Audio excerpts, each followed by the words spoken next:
Bomb the shit out of him. Only Rosie O'Donnell. Crooked Joe Biden.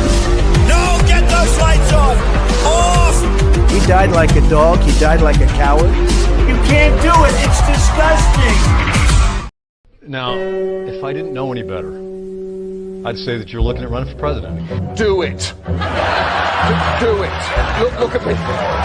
Do it. I will personally write you a campaign check now on behalf of this country, which does not want you to be president, but which badly wants you to run. I am officially running for president of the United States, and we are going to make our country great again. There's not going to be a President Donald Trump. I think that man will be president of the United States right about the time that spaceships come down filled with dinosaurs and red cake. Donald Trump has been saying that he will run for president as a Republican, which is surprising since I just assumed he was running as a joke. Donald Trump will not become president. I continue to believe Mr. Trump will not be president. Donald Trump will never, ever be president. Moderator, but apparently believes that Donald Trump is a clown. President Obama will go down as perhaps the worst president in the history of the United States! Exclamation point at real Donald Trump. Well, at real Donald Trump, at least I will go down as a president. You're never going to be president of the United States by insulting your way to Let's see, I'm at 42 and you're at... We have a key race alert right now. Donald Trump now has reached the number of delegates needed to clinch the Republican presidential nomination. So, right now, Mr. Trump, to answer your call for political honesty, I just want to say, you're not going to be president, all right? It's been fun. It's been great. I love you. But come on, buddy. Donald Trump, while we project, will win in Kentucky with its 8th electoral vote, in Indiana with its 11th electoral vote, West Virginia, Oklahoma, Tennessee, Mississippi, South Carolina, Alabama, Kansas with its 6 electoral votes, Nebraska with its 5 electoral votes, and Wyoming with its 3 electoral votes, North Dakota with its 3 electoral votes, and South Dakota, Texas, Arkansas, Louisiana, the state of Montana, Missouri, Ohio, Idaho, North Carolina. I, Donald John Trump, do solemnly swear. Do solemnly swear.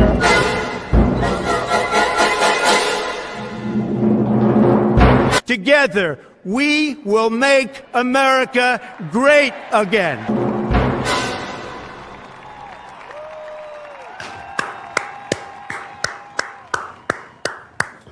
What's going on, everyone? Welcome into CobraCast 199. I am your host, Jeremy Prime, Mage IDOT of Unit 199. Happy to see all of you here on a Thursday. I hope everything's working okay because I don't know what the hell's going on anymore with my setup. So I've had a lot going on, but I'm here. I didn't go live yesterday. I wanted to go live yesterday, but this damn thing called responsibility keeps getting in the way, and I don't like it. I don't want responsibilities. I don't want real life to happen, but unfortunately, real life does happen. But we're back and we're here, and hope you're all doing well.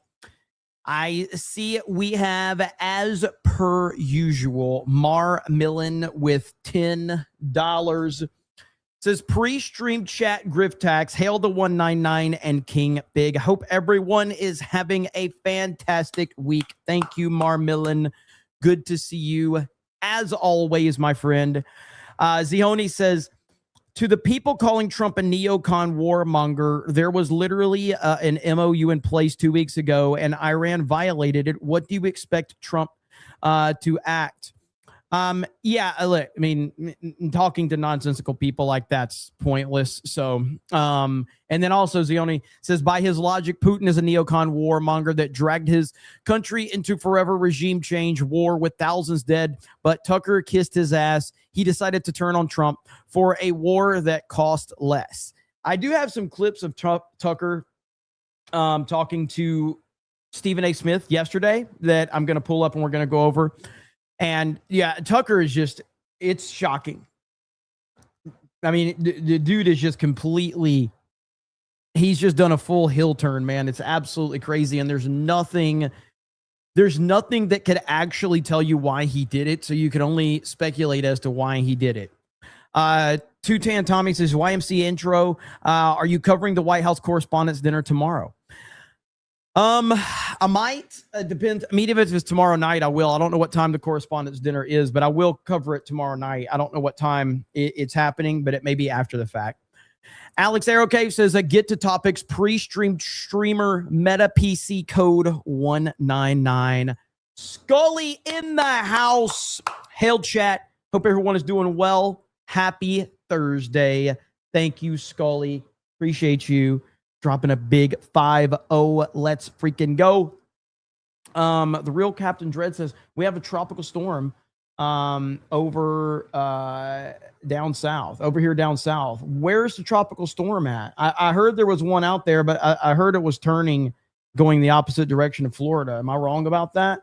I need to catch back up. I actually am a weather nerd. I like watching, when the tropics are busy. Being from Florida, it's kind of a constant thing here during hurricane season for tropical storms, tropical depressions, hurricanes, all of that. So, okay, it's hitting Texas. Yeah, that's what I saw. I saw it was turning. So I really wasn't too worried about it from our perspective. Thank you, Scully. BMC, CB says, late and bad Jer. Let's freaking go. Thank you. Horn of Gondor says, the power of the N-word is so incredible. Donald J. Trump. Please tell me he didn't say that. Or please tell me he did say that. Andy Plays Game says, what's up, my vanilla wafers? Maybe. McCog says, going to see the voice actor for Mario tomorrow. What should I have him say to Krista? That's a good question. She might be watching. So, I don't know. Toddy says Odyssey 8.5 out of 10, fairly great. I agree, buddy. I agree. Gold Standard says, why did Trump pardon Juan Orlando Hernandez, a convicted drug dealer? Well, I don't know, Gold Standard. Let me fucking call him and find out. As a matter of fact, hang on. Let me text him. Okay, hang on. Hey, President Trump, Gold Star 842 is curious. Why did you pardon Juan Orlando Hernandez? Okay, I'll let you know what he fucking says. You stupid fuck. Oh, look, he responded. He said, tell that poor bitch to get more money and then I might answer his question. So Gold Standard, maybe send a little bit more money, you poor piece of shit, and then maybe you can get an answer, you dumb fuck. Anyway, we do have a lot to talk about. And the thing that is breaking the brains of the left right now, President Trump doing what President Trump does, breaking the brains of the left. Because right here, President Trump says this. All these buildings, plants, factories that we're talking about start opening up. All I know is I'd like to be the next president, because I'm going to make somebody look very good. They're going to sit there and all this stuff is going to be opening and they're going to be saying what a genius they are. That happened with Biden. I got cuts in medicine prices that statutorily took 2 or 3 years. And I got these tremendous cuts. And then they sat there and said, oh, yeah. They didn't even know where they came from. But I got them. And this is going to be a much bigger example. You have all these plants that are going to be opening up over the next 2 years. Sooner, but 2 years. and somebody's going to look very, very smart. And I hope you remember me, because what we've done is something that nobody thought was possible. So that's going around, and now the Democrats are responding with no thanks. And they're using this picture to try to own Trump. No thanks. I mean, absolutely. They're so easy to get riled up. And then yesterday, President Trump at his rally that he had that I wanted to cover, that's one of the reasons I wanted to go live. But he actually opened up with, hang on, let me pull the bookmark up here right now. But he actually opened up his rally with a joke. And of course, that got them all worked up, and they were all like freaking out about that. Like, oh my God, because he started out and he's like, first of all, I would like to announce he was about to say my candidacy. And you know how the left acts whenever Trump starts trolling them. Right here. Here it is.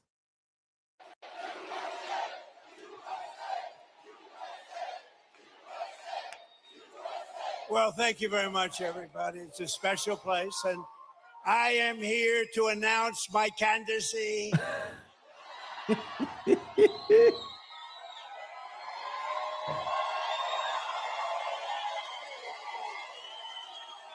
I'm only kidding. Nah, boy, I tell you what a group. We have thousands of people outside. Oh, man, they just cannot handle it. They can't handle it. And so on top of all that, the news gets worse for the Democrats. The news gets much worse for them, because guess what?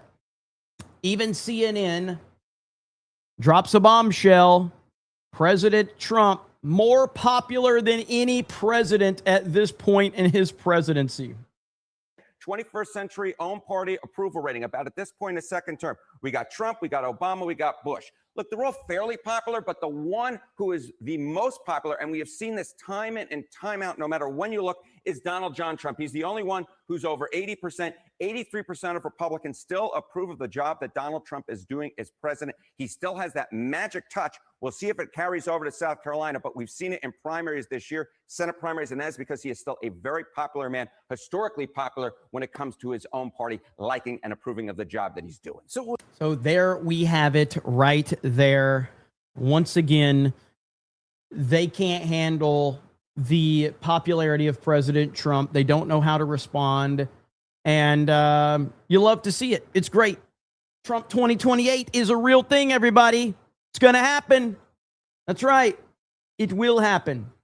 Now, the other day, a couple of people that you're aware of, Andrew Tate and Tristan Tate, the Tate brothers, were arrested in Miami and sent back to the UK.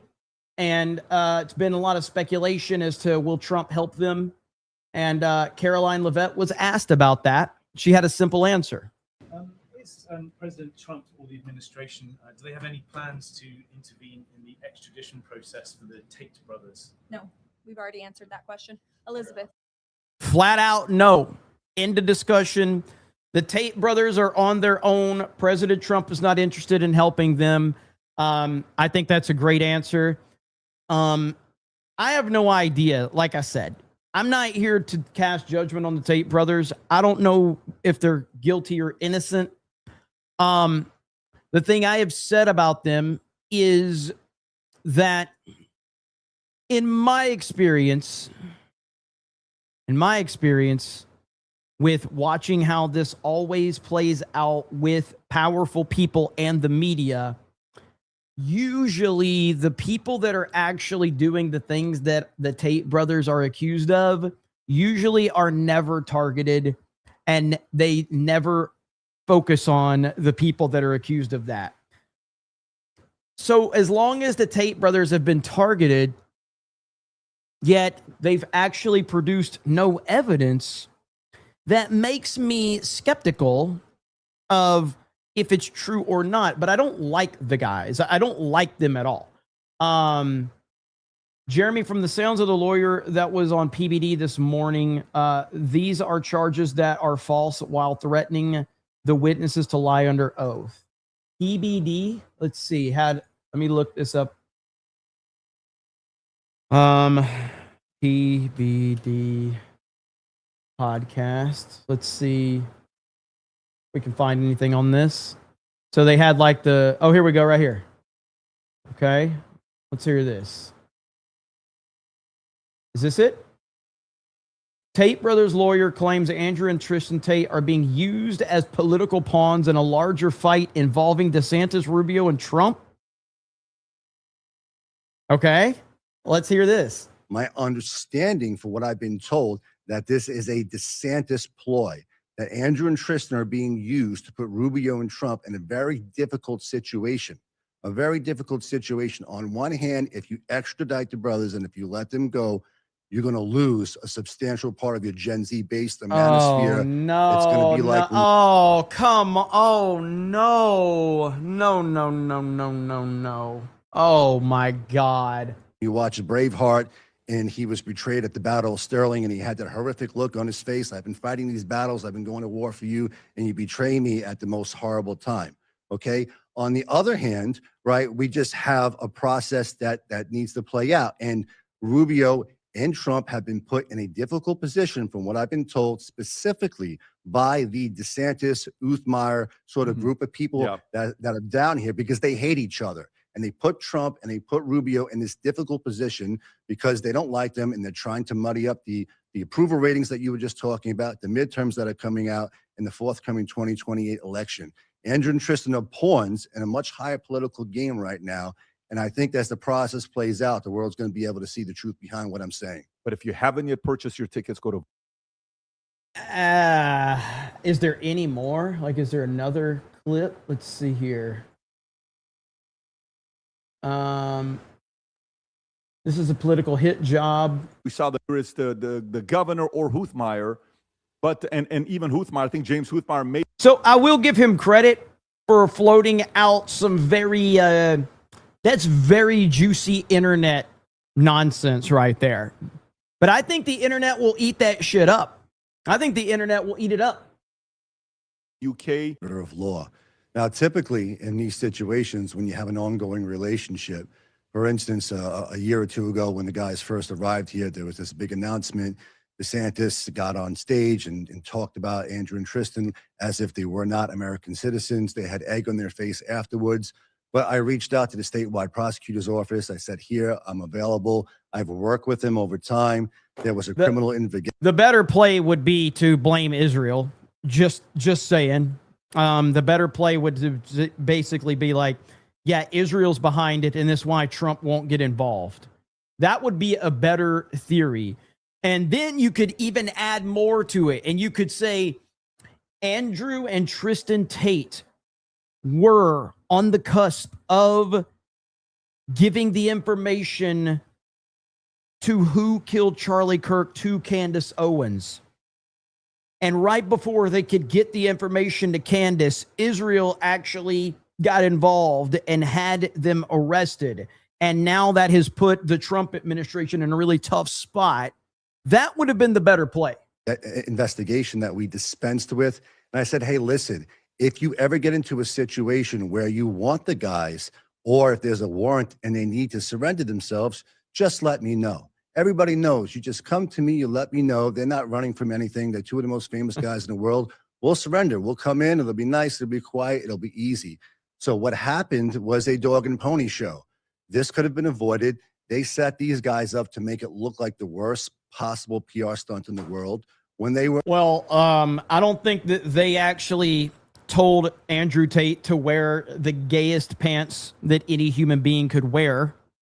He chose to do that. Not anyone else. Arrested by the marshals. Look, the marshals did their job. They were professional. They were courteous.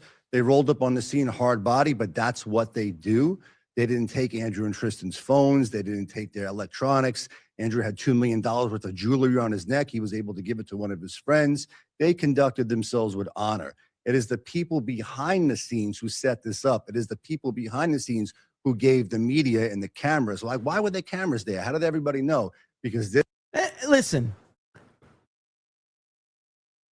I'm just saying, man, he's not wrong about a couple of these points. Like, if you watched the arrest of Andrew Tate and Tristan Tate, it was very strange. It was very strange that they allowed Andrew Tate to walk up to one of his friends and they were able to take his jewelry off while he was in handcuffs. That was strange. That did not make any sense. Also, why were there cameras there in that moment?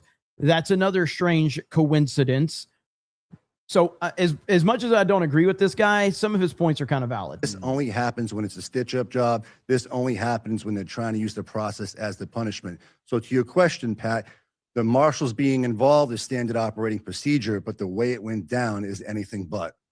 So some people are saying that, the president's been fairly friendly with Tate's, that their son, has the he? Administration's been fairly fair with them. Have they? But some are saying in this specific case, hold on. Marco When has Trump ever been friendly with the Tates?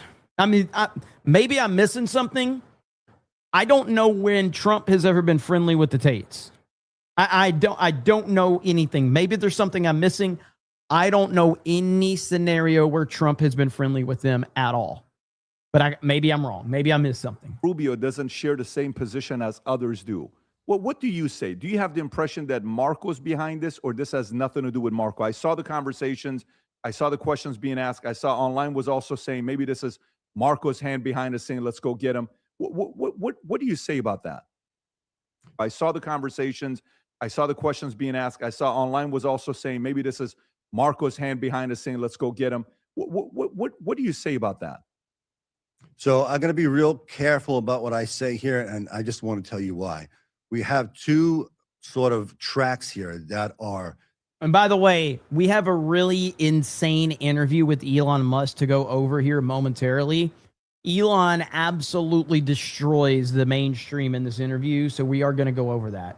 Sequential and independent from each other. So there's the bail proceeding and the bond proceeding that we're going to litigate right here locally in Miami. We brought on a local team, Black and Serebnik, to help us with that. They're heavy hitters over here. And what I can say about that bail proceeding is very limited according to the local rules and according to the federal rules. But what I can say is that there's a subsequent approach to the executive branch where if that doesn't work out, the appellate process doesn't work out, we get to go to the Secretary of State, who of course is Marco Rubio. So when you hear me talking about the politics, you hear me talking about this as a stitch-up job, you hear me talking about the unfairness of it, it's a witch hunt. They've beaten criminal charges all over the place, and they're taking them to the United Kingdom where they're not going to get a fair shake. That is First Amendment public advocacy, where it's politically protected speech on behalf of my clients to appeal to the executive for a subsequent process, not the current one. The current one has to play out. In order for me to make sure that if we get to that point where I need to advocate to the Secretary of State, I've already been doing it for a while. So anything I say now isn't me trying to interfere with what's happening locally. It's in anticipation of things. If they don't work out, we need to go to the next level. I am involved in the political process. I am involved in politics. I've been involved in DC for several years now. So we got lots of contacts, lots of relationships there. And this is what I'm hearing. Marco Rubio's got nothing to do with this. He's not behind it. He's not out to get them. There's nothing like that happening. My understanding, for what I've been told, that this is a DeSantis ploy, that Andrew and Tristan are being used to put Rubio and Trump in a very difficult situation.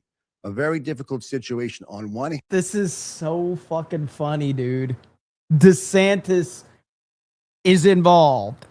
He's pulling the strings so that he can put Trump and Rubio in a tough spot. And if you extradite the brothers and if you let them go, you're going to lose a substantial part of your Gen Z base, the manosphere. It's going to be like when you watch Braveheart and he was betrayed at the Battle of Sterling and he had that horrific look on his face. Did you just bring Braveheart into this shit? Seriously? Braveheart now? I've been fighting these battles. I've been going to war for you, and you betray me at the most horrible time. Okay. On the other hand, right, we just have a process that needs to play out. And Rubio and Trump have been put in a difficult position, from what I've been told, specifically by the DeSantis, Uthmeier sort of group of people that are down here, because they hate each other. and they put Trump and they put Rubio in this difficult position because they don't like them and they're trying to muddy up the approval ratings that you were just talking about, the midterms that are coming out in the forthcoming 2028 election. This is nonsense. This is absolute nonsense in every possible scenario. Andrew and Tristan are pawns in a much higher political game right now. And I think as the process plays out, the world's going to be able to see the truth behind what I'm saying. Joe, I want to show a clip of the last time when Andrew was here. We're talking. No.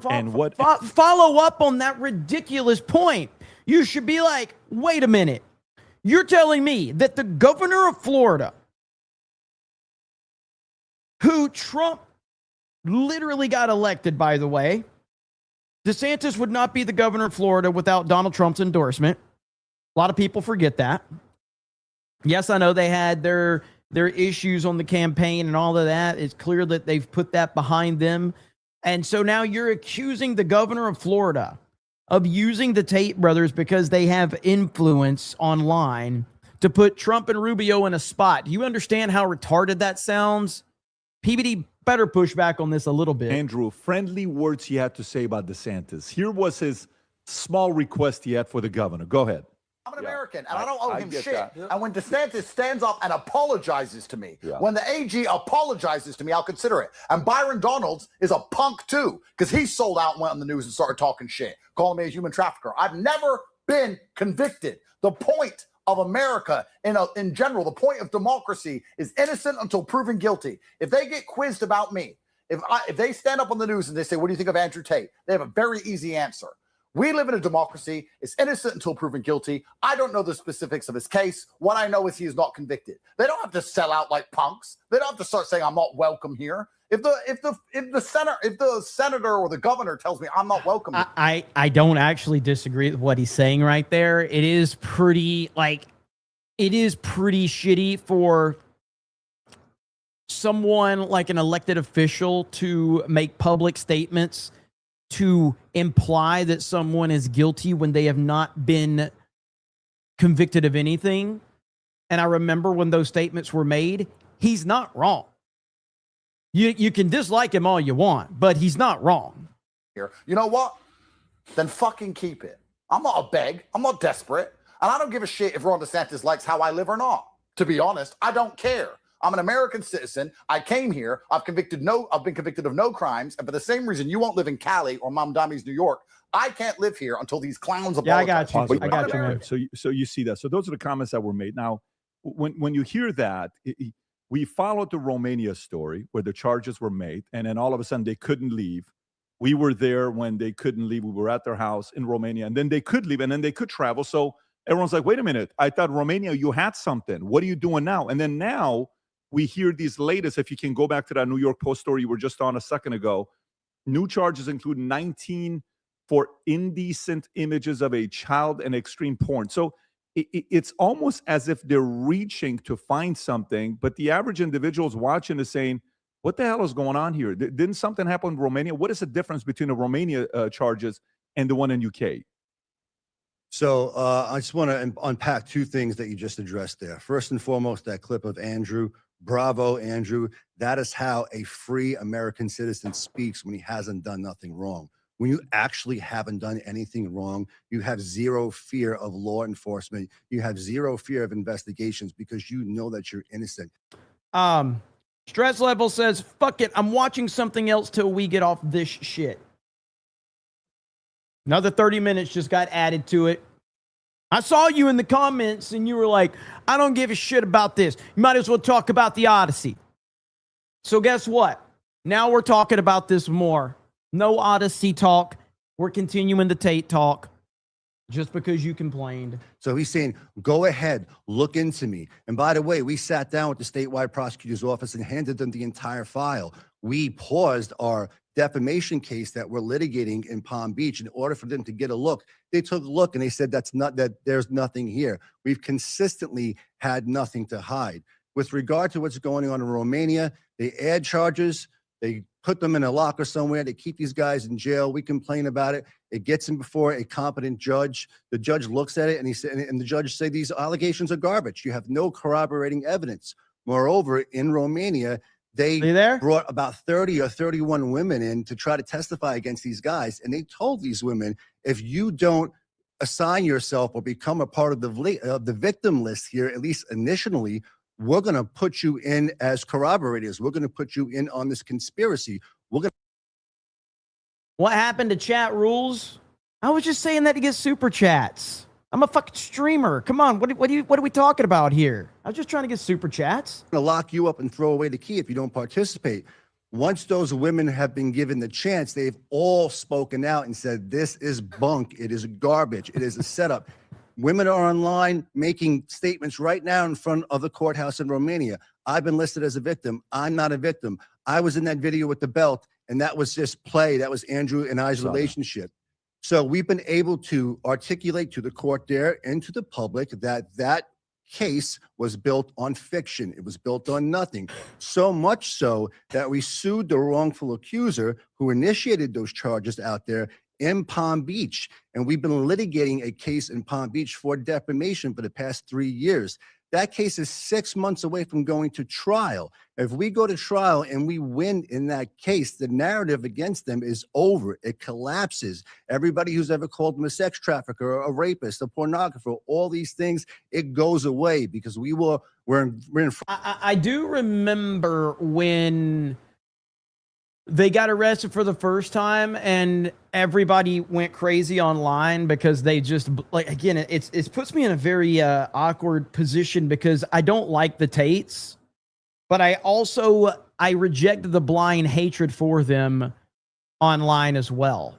Because the blind hatred for the Tates, you can tell that the people that hate them don't know anything about them.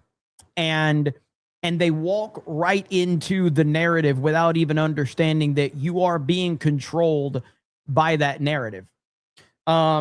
Because it really is like, if these guys are as dangerous as everybody claims, they've been in custody, they've been in jail multiple times, and yet they're still free. They're still traveling around the world and around the country.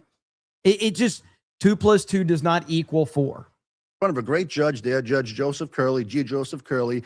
He's a former trial lawyer. He's on the law. He's not political. And we haven't even lost a material hearing there in 3 years. We're doing great. And I'm not overselling anything. That is a fact. So if we win there, the enemies of Tate, they all get defeated at one time. So this is a political chop-up job. This is a political kidnapping. They want to grab Andrew and Tristan, get them out of an American jurisdiction into England and not Romania, because they're being heard fairly over there now, to make sure that the truth never sees the light of day. So they're repackaging the arguments, and now they're adding sexual images of a minor and all this salacious and defamatory stuff, because these are the worst and most horrible things that you could ever say about a man. Sexual assault is the worst, but now you want to equivocate him to Epstein. That is the play here. But I think any reasonable-minded person who has followed this story with any degree of attention understands that these types of allegations with minors and pornography, child stuff, has never been a part of the dialogue. So all of a sudden, this is here now. Most people are going, That's fair point. They're going way above and beyond to smear these guys, to lock them up. And this is the plan. They get them to and again, I bring up the point of the thing that I'm just here to tell you what you don't want to hear, essentially. You want to hear that the Tates are evil. You want to hear that who cares about the Tates. I'm here to go, it's the UK. The UK is basically having American citizens extradited on sexual assault charges. Meanwhile, the same UK ignores the fucking 250,000 assault accusations by mostly Muslim men. They don't even want to fucking talk about it. Yet I'm supposed to believe that they're so focused on the Tates and they care about women being harmed. You've got to start thinking outside of your fucking bubble.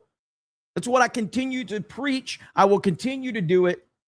because people are so fucking audience captured and so bubble captured. I don't care if you like the Tates. I don't care if you don't like this story. This story transcends your opinion of the Tates, and it transcends the Tates. When the UK is having American citizens extradited on these charges, meanwhile, the fucking UK is being overrun by immigrants who are assaulting women, and the UK does nothing. There's something wrong with that scenario. Think outside of your bubble for once. United Kingdom, they threaten him with 100 years in jail, or they say you can have a plea offer for maybe 2 to 5. You'll be out in a year and a half or 2 years. If they take that deal, they lose all their wealth, they lose their reputation, and by the way, the allegations never have to get proven in court because they admit that they're guilty. Governments force pleas from people all the time. That's what they want to do because they're losing the war of public opinion, and they're losing the war in every court where you have a competent judge who actually takes a look at the facts. And Joe, let me ask you, that was a great breakdown to know there. And the last thing as we're looking at this, and they're going through this whole situation you're talking about, how long are you guesstimating for this thing to take? How long are they going to be staying here, going back to, what do you think that process is going to be? That's an important question, Pat, and I'm glad that you raised it. So typically it takes about 60 days.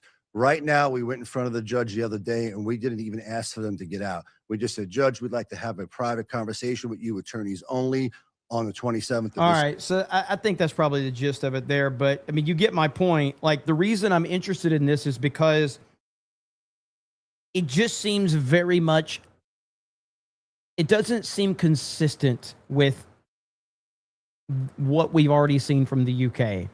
And red flags are going up like crazy. And, I mean, I think there's a lot of questions. And I think people should be very concerned. It's low-hanging fruit because a lot of people hate the Tates. So it's one of these things where if you arrest these guys, you're going to get a lot of people cheering, going, all right, you guys are protecting women. You're protecting women. Meanwhile, there's 250,000 women that have been assaulted by, illegal immigrants, primarily Muslims, that the UK just welcomes with open arms. Come on in, guys. Destroy everything. Assault the women. Yada, yada, yada. So, it's just it's very concerning. I just saw your response. Thank you, brother. Appreciate it. But I will continue to follow that. But thank you to whoever told me about that. Thank you for letting me know. I appreciate it. Okay, Marmillin says, why did Donald Trump pardon that Mexican guy who was some cartel connected guy or something other? $20. Trump's going to listen to that request a little more. Okay, just saying. All right, he will listen to that a little more. Dan says, more money from poor. Thank you. I appreciate it. What up, brother?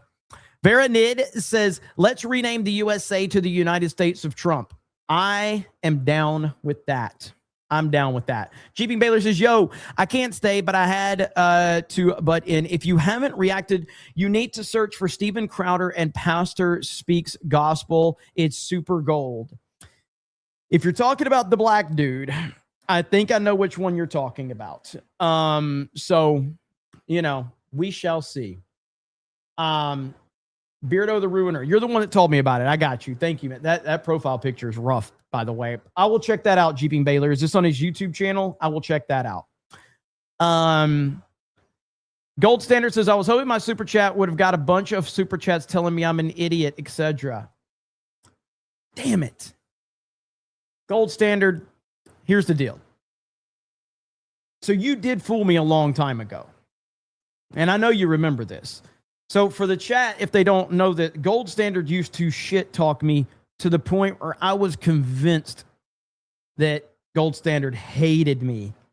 And then I don't remember if it was a super chat. I'm not sure how I found out that you told me you're like that you didn't hate me. And I was like, dude, what? I was convinced that you hated me.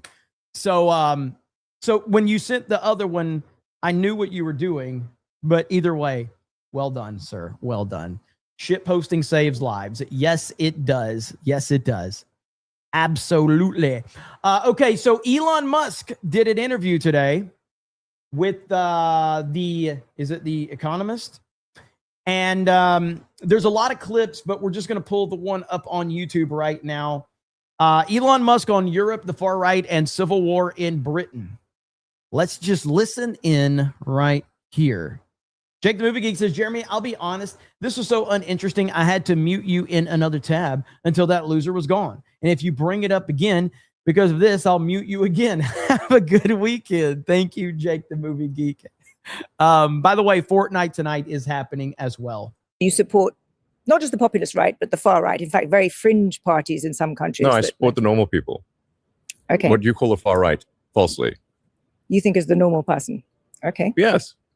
Literally, you could go back 10 or 15 years, and these policies were completely normal. In fact, one of the tricks that I think is funny. One of the things that's quite funny is to like take a speech from Obama and Hillary, and then go to someone and say, who's sort of on the sort of what I call the lunatic left, and say, what do you think of the speech by Trump? I'm like, oh wow, he's the worst person ever. Actually, that was a speech by Obama, or actually, that was a speech by Hillary. Yep.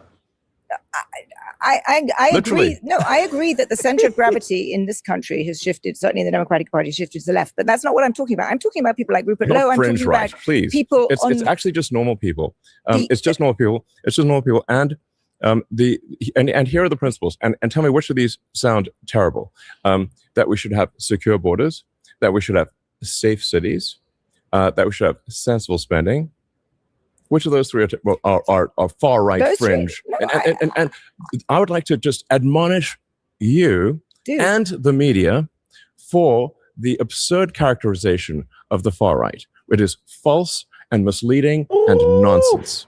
Please keep this part in. We'll keep all of this in. But let me Don't cut this part. Let me push back on that. I will continue to repeat. One thing that aggravates me is that we as a society, as a people, whatever, we don't appreciate legends when they are right there in front of us. We don't appreciate them. It's always after the fact. It's always once someone passes away, we suddenly go, this person was so great. This person was so wonderful. We don't appreciate people in the moment. Elon, as I have said for years, Elon Musk will be remembered for the rest of time.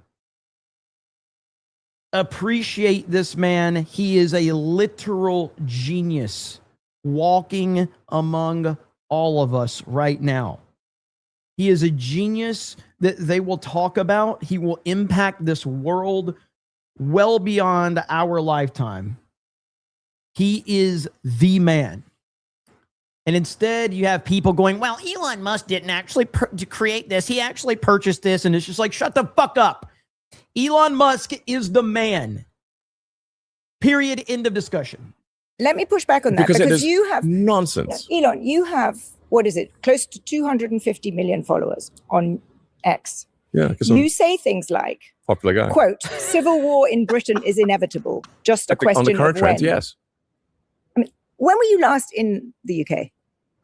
A few years ago. Exactly. So I live there. I'm there the whole time. That is nonsense. You live in a cloistered existence. No, I don't actually. And the numbers also disprove what you say. What numbers? All the numbers about crime. London is a much safer city than any city in the United States. Violent crime in the UK is not where you think it is. In fact, it's coming down. You have painted, and because you have so many followers, so many Americans believe it, a kind of view that Europe and the UK are kind of, overrun with terrifying Muslim immigrants. There's rape on every corner. There's a sort of civilizational destruction. I haven't said any of those things. If you have a large and rapidly growing group of people whose beliefs are antithetical to Western beliefs, at some point there will be a reckoning. That they will try to implement their views, and those who oppose it will oppose it, and that's what you call civil war. And obviously, this is the trend. And you absolutely do live in a cloistered existence. And if you'd like, we can go on a tour of Britain. Sure. And we can go on a war. The best thing about Elon Musk, it's the same thing. It's the same thing that makes Trump so great. It's that he's not trying to fool anybody as to who he is. And I think, as Trump claimed perfectly, which Elon agreed, Elon Musk is 80% super genius, 20% he's got some problems. Elon Musk will do the most brilliant thing you will ever see. And then he will spurg out and accuse Trump of being on the Epstein list. And you're like, what are you doing, Elon? But it doesn't matter, because Elon is the man. All right. He can spurg out about whatever he wants to. Happy to come on a tour of Britain. And you will see you for come yourself. see my country that I live in all the time, and you haven't been to a few years ago. I've been there literally 100 times. But when was the last time? Literally a few years ago. You know why this exercises me? Because you have really shaped opinion about the UK. And so many Americans I come across and I have conversations with, and and I just had one the other day along the order of, oh, London's such a dangerous place. How can you know? There are sort of grooming gangs everywhere. There's violence everywhere. This is a picture that people get from things that you post or that are posted on X. And for example, you're posting for, what was it, 48 hours of Citizen Vigilante. That film, which, paints a dystopian. I've watched it.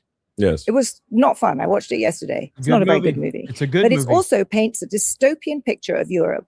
And it glorifies vigilante violence. It glorifies the murdering of a Muslim immigrant family.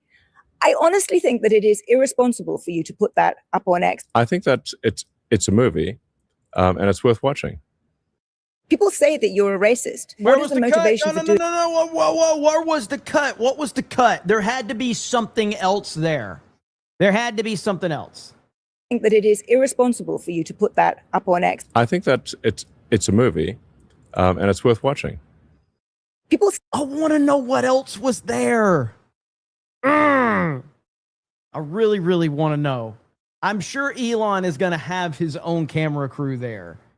Knee-High Spy says, this is one of the best Elon interviews I've seen. This man will definitely be remembered. Absolutely. I think that, obviously, when you talk about Trump being the president and everything, Trump is the most important person in the world. But I think Elon doesn't need a political position to be the most powerful and influential man, and that's because of the things that he does, the things that he has control over, the mind, the genius that he brings. Elon is the man. And outside of Trump, maybe Trump's the only guy, but Elon's influence is astronomical. Say that you're a racist. It's a movie, and it's worth watching. People say that you're a racist. What is the motivation for doing that? Are you fomenting? My partner is she's half Indian, and and I have 4 children with her. One of them was named after a famous Indian physicist. So I would say I'm not racist. And also, if you look at the people that are employed at my companies, Got to be honest, this is, to me, and not trying to correct Elon here, these are the answers that the media is looking for. They want you to explain away why you're not racist. In my opinion, the answer should be based on what? Get them to tell you why you are a racist. And then whatever they say, you're like, I don't care. I don't apologize for any of that. There's no point to explain any of this to them. You're playing their game by explaining all of this. We have senior executives of all races. There's I don't think there's any racism there. Are you anti-Muslim? I'm against having, if people are coming to a country with antithetical views, I am against that. I'm against that. I'm against I'm against rape and murder. I'm This is a brutal answer. That is a brutal answer. Holy shit, Elon. That's amazing. So for those of you that's never watched an Elon interview, and I don't know when this started, but Elon often takes a lot of time to answer sometimes. I don't think he used to do that when he was younger, but as he's gotten older, he really thinks about what he's going to say and how he's going to say it. And a lot of people take that as, oh, he's slow or whatever. It's like, no, he ain't, motherfucker. He's a genius. He thinks about what he's going to say to give you a proper answer a lot of times. against the imposition of rules and laws that are contrary to what we've come to accept in the West. And I think it's a crying shame that the sort of traditional media like you don't recognize this. Why should you be able to shape European politics? You don't even live there. I think of it as the sort of the West collectively. But do you see why this makes people think that this man who has all this power, he's the world's richest man, he thinks he has a right to influence our politics? It makes people, it's why, we started this conversation saying superlatives. It's why people loathe you. I mean, some people do loathe you. Yes, some people do. But do you understand why? Do you think what you're doing is helpful for Western democracy? Maybe some people do loathe me. And that's probably true. I don't care. But the fact that, as you pointed out, 250 million people follow me is that I think a lot more people actually like me than don't. And I think a lot more people hate you and the media more than you realize. Oh my God. Yes. That's where it stops right there. I'm very interested to see with this unedited. I'm very interested to see. Now, we do have another clip that we're going to go over from this one, from The Economist. But Elon is absolutely on point. I'm very interested what led him to taking this interview. He doesn't do a lot of these long form interviews with, mainstream media. So I'm interested in why he took this one. But yeah, man, that was good. That was good stuff right there. Now, the other thing I want to talk about before we get to the second part of Elon's interview is we talked about Elon and me giving him all the praise in the world because he deserves every bit of praise possible. Now, Elon has gone ham on the Odyssey, on Christopher Nolan's The Odyssey. Obviously, I am a fan of The Odyssey. Elon, I don't think he's seen it yet, but he has gone ham on it. Okay. Now, someone yesterday asked him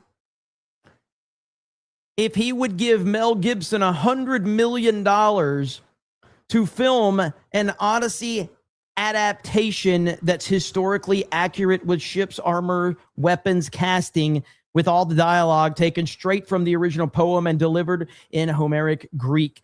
And Elon Musk said, I'm down. So I don't know if this is going to happen, but Elon has put it on record that he's willing to put up $100 million to fund Mel Gibson doing The Odyssey. Now, we talked about this on Tuesday Night's Main Event the other day. And I had said, like, my number one choice to do an Odyssey movie would be Mel Gibson, hands down. I don't know if Mel Gibson would be interested in this. I imagine he would. I would guess I would. And I know Elon made an announcement the other day that they're going to have a full-on AI version of The Odyssey towards the end of the year or whatever, which I'm interested to see too. It brings a bigger question of, Elon's a trillionaire. Elon understands the importance of, entertainment, media, all of that. It brings the question of, and again, let me preface this. Elon is a busy dude, okay? Very busy guy. And I can't imagine what his day-to-day life looks like. But I would wonder why this isn't something he's already working towards. Like Elon Musk could literally build a movie studio in Texas right now.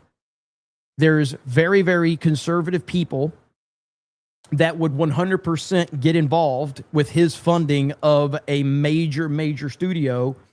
And it could be a game changer. And you could have someone like Mel Gibson have all the funding he needs to do exactly what he wants to do. And the question is why isn't this happening? Now, again, I say that as someone that recognizes Elon Musk is a very, very busy man.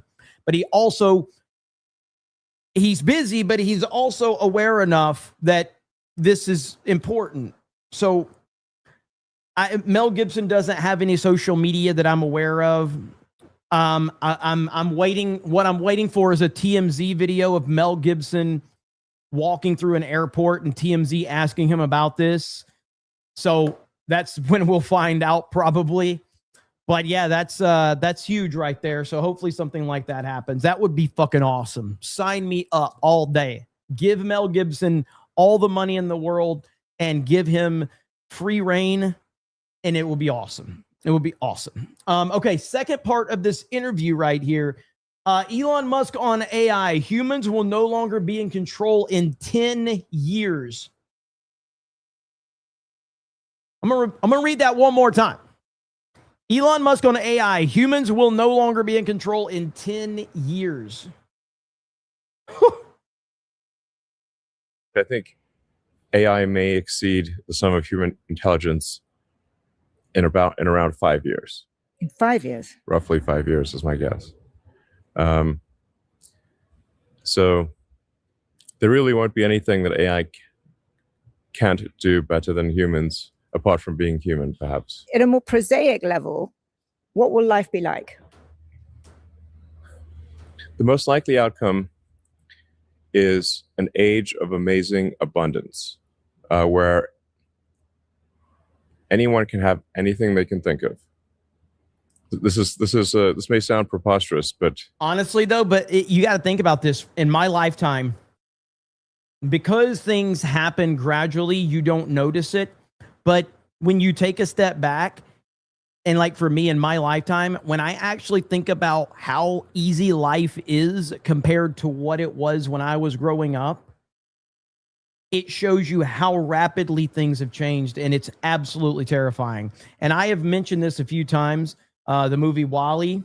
If you've ever seen the Disney Pixar movie WALL-E,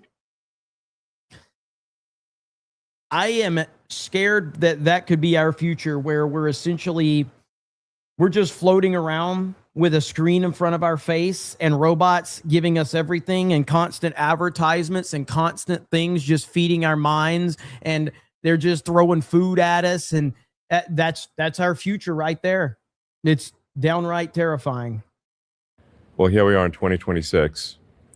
Let's see where we stand in 2036. Now, of course, there are things that could derail this, like a massive global thermonuclear war or something like that. But assuming that there's not World War III, I think we're headed for an age of amazing abundance. So this is, I guess, a message of optimism and excitement about the future. You're sure that humans will no longer be in control in 10 years' time? I think it is unlikely. Bro, like, I'm in Orlando, Florida. The amount of Waymos driving around this city is terrifying. Now, if you don't know what a Waymo is, it's an automated vehicle like a Tesla, but it's a taxi. And I think they're doing it with Teslas as well. They're everywhere.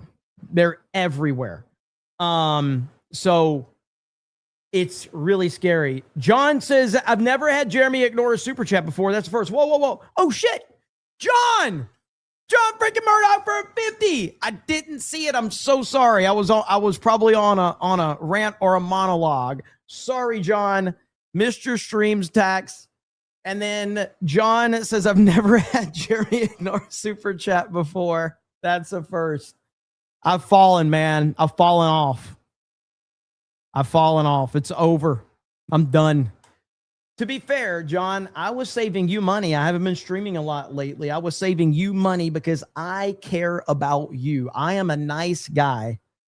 And I think about you and going, I could save John some money if I just don't stream. You know, it's nice of me. I deserve credit for that. Sorry, John. Thank you, brother. Appreciate it. Nihai Spices, she doesn't have to sell me on a Citizen Vigilante movie. It made great points. Yeah, it's great. It's great. I recommend everybody go out and watch it. I am probably one of the only people that like Citizen Vigilante and the Odyssey. I am probably one of the only people, and I stand firm on my opinions. In the same way that if you had a vastly more the if the difference in intelligence between AI and humans is vastly greater than the difference in intelligence between AI and chimpanzees, it's hard to imagine that the chimpanzees would be in charge. I'm really and struck we are by this. essentially an evolved form of chimpanzee. So it wasn't that long ago that we were swinging through the trees, eating bananas in the jungle.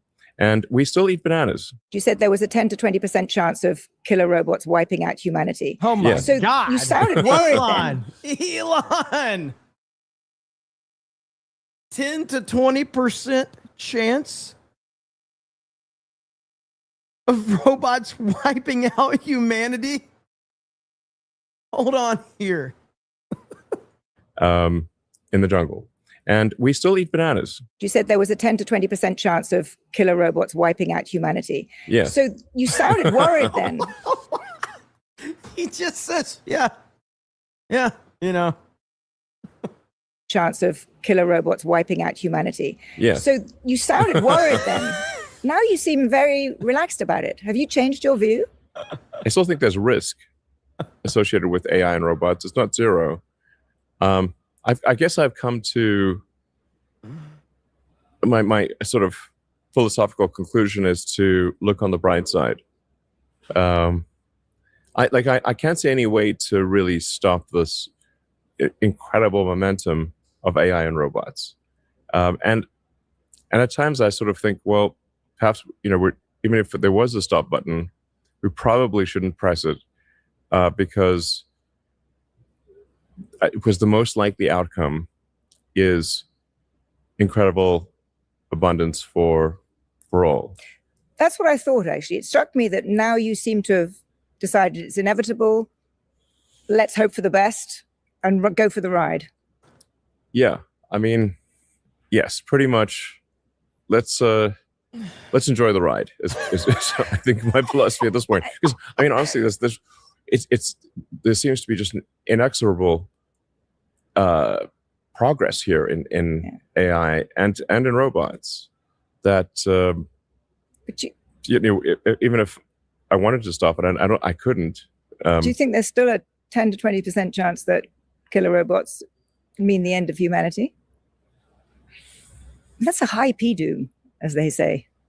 Well, in the long run, we're all dead, of course. So.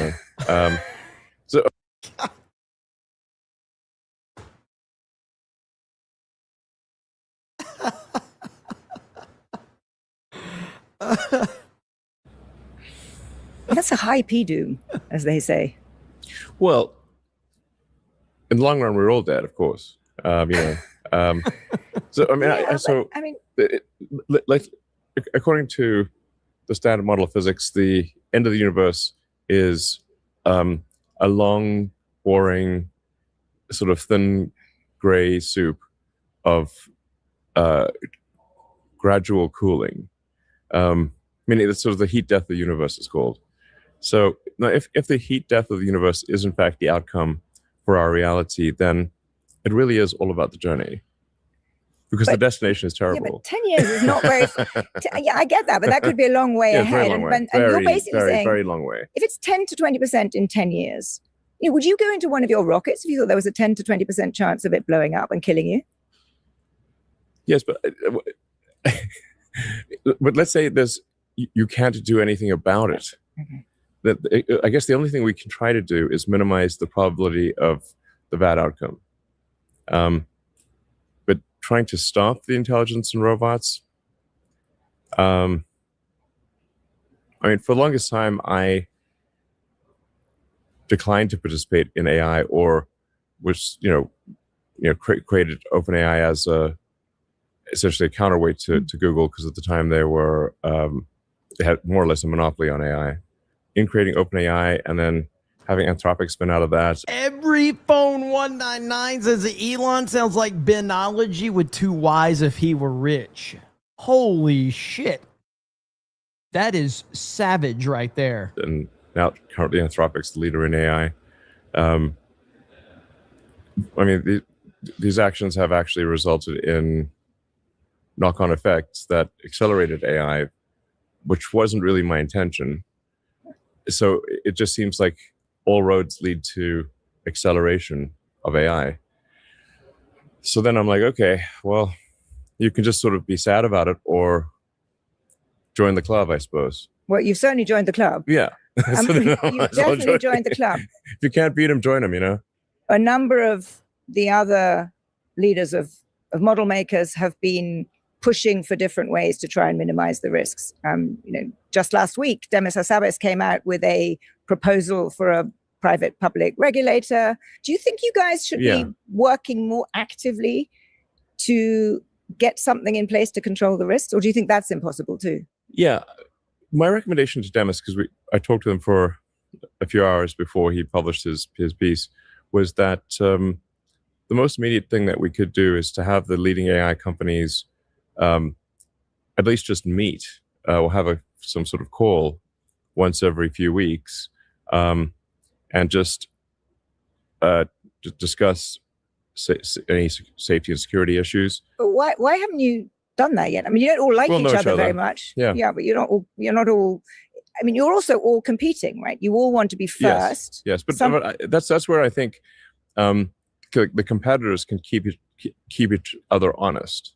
So meaning like if I think it's quite difficult for someone in the government who doesn't have a deep technical understanding and isn't driving the frontier of AI to know whether something should be released or not. However, the competitors, I think, can, if given sort of a week or two to review a new model, can highlight issues and have an incentive to keep all the competitors have an incentive to keep the others honest. So you'd have a system where the model makers would check each other's work. If there was something that worried them, you'd tell the government. Yeah. The government would then think. If there's something that was worrisome and that company was not doing it. It's always scary when you have to get the government involved, because the government doesn't really care. It's a double-edged sword there, because the government doesn't actually care about what's good for the people at all. Anything to address that risk, then that would be the moment for government to step in and take action, which is literally what occurred with How soon does all Mythos. this have to happen? Well, I think it'd be good to do that. I think immediately, really. Yeah, that's what people keep telling me. We have to get some kind of system in the next 6 months because of the pace at which the models are improving. Yeah, 6 months is a long time. So you think shorter than that? Well, I mean, there's so many AI breakthrough announcements, sometimes multiple per day. I mean, how many were there last week? A lot. I lost track. Yeah, a lot. Um, So you basically, whether it's Demis's proposal or others, you need to get together and get this set up kind of now, it sounds like you're telling me. Yeah, I would recommend that we at least have some sort of informal, weekly or biweekly call, and that, like I said, just that there's maybe a week or 2 weeks of early access by competitors, and this is why I think the incentives work, is because if competing companies, I think, are likely to understand if something is a security risk. Nihai Spy says she seems to have aged 25 years since the interview started. You're not wrong. And they're not going to be shy about highlighting that their competitors' models should be delayed in release. You guys don't much like each other, and you don't much trust each other. You're insulting each other on social media constantly. So do you think you can do that with people that you dislike, that where there seems to be such kind of personal vitriol between some of these leaders? Yes. Well, I'm not a fan of Sam Altman because if you started a nonprofit that was meant to be an open source AI company. Here we go. Okay, so Elon's about to. I hope he doesn't, but I think he's about to walk right into it because you see, here's Elon like, let's build some bridges. We need to have conversations. And now he's probably just going to absolutely destroy Sam Altman. And then there's not going to be any discussion to be had. That's what's going to happen. Yes. Well, I'm not a fan of Sam Altman because if you started a nonprofit that was meant to be an open source AI company and owned by the world, and it somehow got turned into an $800 billion for-profit company with closed source, I think you'd be like, well, wait a second, that's the exact opposite of what I donated the money for. That's my issue. I think it's a legitimate one. And then Dario, I think, also is not a fan of Sam Altman because he felt, in fact, the reason the Anthropic team left OpenAI is because they didn't trust Sam Altman. Otherwise, Anthropic wouldn't exist. They would still be at OpenAI. I think Dario is a very principled person. He cares about things a lot. Cares about the future of the world. And I think everyone I've met at Anthropic so far has been, I'm like, no one set off my evil detector. They always seem like they're well-intentioned.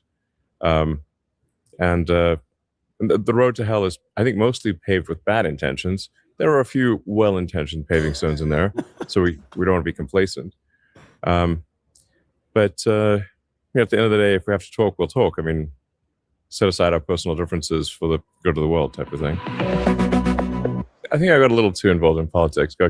So I don't know if there's more clips or if there's a full interview out there. Let me hear what he says right here. I think I got a little too involved in politics. Got carried away, frankly. So the the goal with the sort of Doge stuff was to try to do something about the deficit, which is massive, where the interest payments exceed the amount of money spent on the Department of War. Like basically, if you add up all the money spent on what is now the Department of War and the and intelligence in the U.S., that is smaller than the interest payments on the debt. So that we need to sort of take a close look at spending and make sure that money is being spent in sensible ways and that it is not wasted or spent on fraudulent activities. I got a lot of flack from this for this, obviously, but the people don't understand just how simple it was for the Doge team to approve payments. All right, so there wasn't a whole lot there. So I'll see if there's more, but yeah, I mean, it was pretty much that's the gist of the interview right there. That kind of sums everything up. Let's see if the full interview is posted anywhere. I don't see a full interview anywhere. They only have those two right there on their channel. So I'm not sure. Let's see here. If I can find anything. Let me see where we're at. Left off. Chad says, I'm stuck in Atlanta till Saturday morning. The weather app says it's going to rain all day tomorrow. There's a tropical depression coming this way. Tropical depressions aren't too bad. Especially like if you're in Atlanta, like that's so far inland, you're not gonna have to worry about that. Man, it'd be some rain and wind and all that. Yeah, depression's not too bad. I need to check the tropics. I have not paid attention to a lot of the weather recently. Dark Apple says Tate's arrested. Grapers of 250,000 British girls. Crickets. Exactly. Packy Proton says Hassan says he choose AOC as his VP. Lol. Good Lord. Packy Proton says finally have a chance to see Minions tomorrow. Blech. Sean Awesome says X-Wing 5 and Blaine Tate. Elwing Secret Garden says, I honestly don't understand the love affair for the right has with the Tates. To me, they are no different than Sneeko, just slightly smarter than him. Ronnie Witt says, why do people try to control your show? I don't know. You know, I'm just a nice streamer who's very nice to my chat. I'm never sarcastic. I don't have strong opinions on anything. I'm always respectful. I'm never offensive. And yet people are just like, oh, we have to control the show. You know, it's just disrespectful is what it is. You know, thank you, Ronnie, for appreciating my feelings in this matter. It means a lot. Packy Pro, I mean, it would have been more if you would have sent more, but you know what? Fuck it. You know, $2 is $2, right? Okay. You know, could have been 20, could have been 50, but it was 2. It's fine. I'm not upset about it, and you shouldn't be either. Packy Proton says, did he say Judge Curly Mo Larry Cheese? Trabuco says, the president needs to be confronted. To be extradited as an American by corrupt UK, the evidence must be damning. Hail Jeremy and Culver's. Let's fucking go. Beardo the Ruiner says, I wanted people to see the extradition. So you want like the clip? Is that what you're talking about on that video I watched? Packy Proton says, Normie, who the fuck are the Tates? Summer with a gifted membership. Thank you, Summer. Knee High Spice says, is Jerry being sarcastic? I can never tell. I don't think sarcasm works very well on the internet. I try to always be 100% serious. I think that is the best policy. I think that you confuse people when you use sarcasm, and I never, ever, ever want to confuse a single soul. I care about every single person's feelings. I care about their opinions. I care about everything. And I take it all to heart. Philip Butler says, gold standard 842 is low IQ tax. Zinni Biscuit says, I'll take some heat off you. Sabaton is a discount. Iron Maiden. Doesn't mean they're bad. I've heard more than one song. They're okay. Maiden's better. Thank you, Zinni Biscuit. Where did I leave off? Packy Proton says that either the Muslim family gets you or you get them. I'd rather be the latter. Summer says, back to work. So love the work, I'm sorry, you do for us. Thank you, Summer, with that gifted membership. I really appreciate it, as always. Packy Proton says, just say I'm not a terrorist, so yes. By the way, I did miss John's super chat earlier, and he has not super chatted since. You see what happens around here? You miss one $50 super chat and suddenly never get super chatted ever again. Can you believe that's how this works around here? You miss 150 and suddenly it's all down the drain. Tell you, man, tough crowd. Tough around here, man. Tech development is crazy. Agreed. AOL Instant Messenger was my go-to in my youth. Now my dumb ass can instantly send a dumb fig monies to give my point attention on the internet during a live stream. It's a wonderful thing, isn't it? It's a wonderful thing. Stress level says exactly. Now I'm not going to send a $500. Fuck. Just missed out on it. Just missed out. Dark Devil says Skynet with Matrix finisher. Gold Standard says some people on the right call George Floyd a drug addict and insult him, but when Trump pardons a big-time drug dealer, the right is silent. Why is that? John freaking Murdoch says, I don't try to control the stream. I just send super chats. You see there? We're back on track. We're back on track, boys. All right. See? I'm feeling good now. Confidence is up. All right. We're feeling good. Everything's awesome now. Day is great. Ginger Baker Toast says giving Jeremy money is great, is a gravely mistake in the first place. Wow. That's pretty savage. Lord Botha says Tesla pictures incoming, a new player in Hollywood, maybe. If anybody can do it, it's Elon. If anybody can do it. Cramerica Industry says the song in the year 2025 predicted all this. All of it? Dan Campbell says, can we speak Zwanny 5 back into existence? The power of one, the power of two, the power of many. I'm going to go broke trying to fill her shoes. Miss her. We all miss Zwanny. But She's great. She's, sometimes you got to step away from the internet. You know what I mean? Sometimes you got to do that. And I absolutely support it. All the Mo Kisses is Miss CobraCast Monday and Wednesday. So take my money today, streamer. That's okay, because I don't think I did one Monday or Wednesday. I wanted to, but real life has just been in the way a lot. So my apologies. Knee High Spy for $99.99, $100. Maybe some Sweeney sweater puppies later. I heard Sweeney is pregnant. True?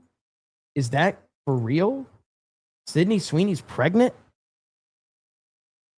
I don't know about that. I did see a tweet earlier, if I could find it. Give me a minute. Let me see if I can track this one down, that I think the chat will appreciate. Yeah, right here. Old but gold, okay? When Sydney Sweeney threw out the first pitch at the Red Sox game.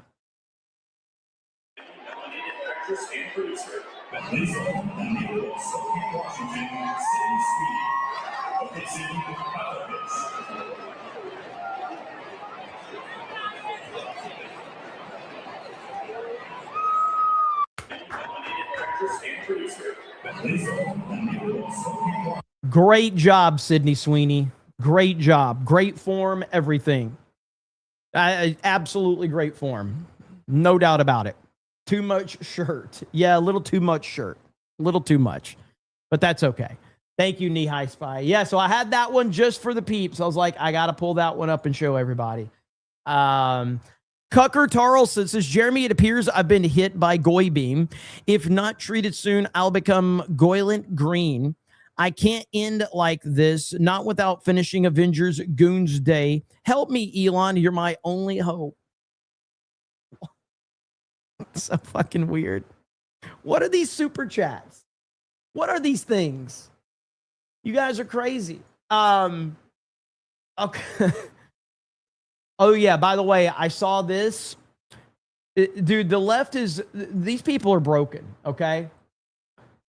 I don't know how long ago this is from, but these people crying about Elon right here. Listen to this. Elon Musk is a trillionaire. Yes. Right? Gross. Gross. What the fuck are you gonna do with this? And you know what I would do with that money, right? I swear to God, I would keep $1 billion. Yeah. And I would put the rest into like foundations, cancer research. Or burn it. Oh, like the Joker. Yes. Like the Joker. Yeah, you can do two things, either help society or burn it. Yeah. First of all, putting it in research, there is no money in the cure. There's money in the suppressant. Yes. I'll tell you what I would do. If they found the drug, they would kill it. They would kill the trial. He's right. They probably already have done it 100 I'm not trying to kill. It's like renewable energy. I get it. Okay. I'm not They trying to kill you. I'll tell you what I would do. You know what I would do if I had that money? What? I would buy a bunch of those desalinization boats and put them all over places that need clean water. Yes. I'd buy 1 billion of those boats. Yeah. Then I go, well, at least I'm getting clean water to people. I can die a happy man. Then I'll go buy. I don't even know who these guys are, but I do know who Shannon Sharp is. And Shannon Sharp, according to a Google search, you can make of that what you will, but his net worth is about $30 million. Why does Shannon Sharp need $30 million? Why wouldn't he just keep $1 million and then put $29 million into saving humanity? Why wouldn't he do that? Why do you need $30 million, Shannon Sharp? Why do you need it? Why don't you save people? If one life is saved by Shannon Sharp giving away all of his money but $1 million, if one life is saved, wouldn't it be worth it? If we could just save one. Isn't that what the left always says?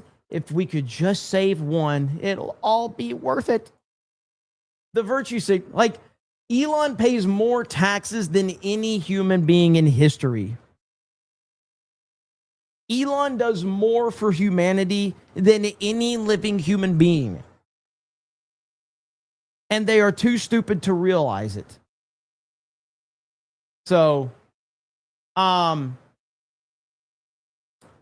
me see. Why are those losers working in a hospital? You said these guys are like comedians. So what are you saying? Are you saying they're trolling? Are they being sarcastic? 9 Ferraris and 70 yachts, and I'll do that first, and then I would go do all that dumb shit. Yeah. So then they couldn't say anything about me. They'd go, "Well, he was away. He was a." But look, These guys do not look like straight men. I can't see these guys being fans of Elon at all. I can't see these guys secretly being like, I love Elon. He's super based. Trump 2028, baby. Let's go. I do not see. If I'm wrong, I can be wrong, but I don't see these guys as legitimately being sarcastic about their hatred of Elon. What I see, if I'm wrong, I'll admit I'm wrong. What I see is a couple of people using comedy to share their hatred of Elon Musk. Using it in a comedic way by saying, I hate this guy, but I'm going to be funny about it. I'm going to be funny. That's what I see. But either way, I did see that one on the Joe Rogan HQ account.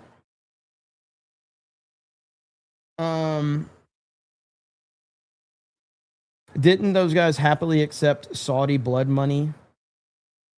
I don't think they're part of WWE. They're not CM Punk, who's a virtue signaling loser. I saw Krista in the chat. Was Krista in the chat? Hang on.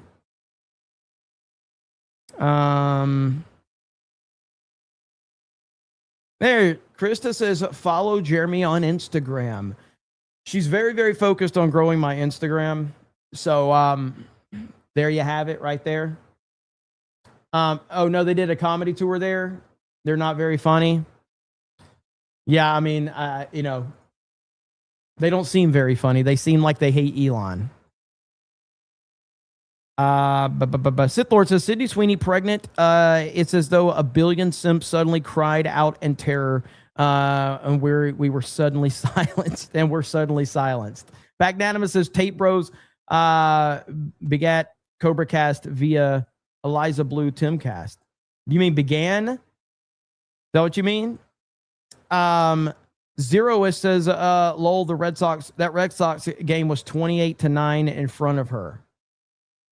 Ministry of Wrong Think says, why are they sitting like a gay couple? That was the first thing that, you know, jumped out to me. So, okay, next up on today's agenda. Mad TV was so bad, so they lost to SNL. Dude, Mad TV in its glory day was awesome. It was absolutely great. I loved it so much. Now, there's some, you know, I can't play it, but well, hang on.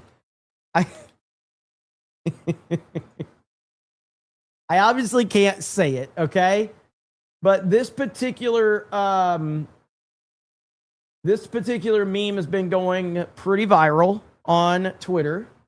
Somebody get these beggars out of here. Okay. So it's been going kind of viral. Everybody's been assuming what word might have been in place of that.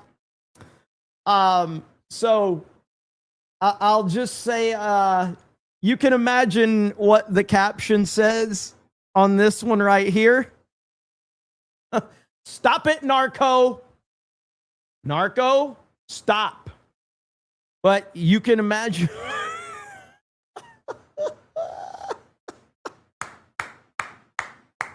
Bro, the memes have been legendary. Oh my goodness, man. They have been so good. I've been laughing my ass off. It's been great. Now,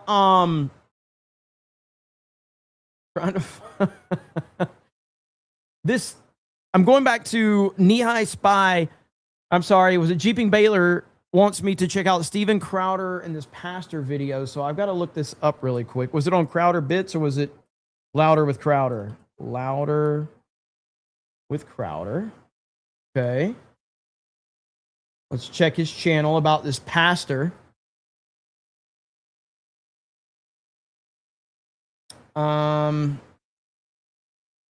Is it on Crowder Bits or not?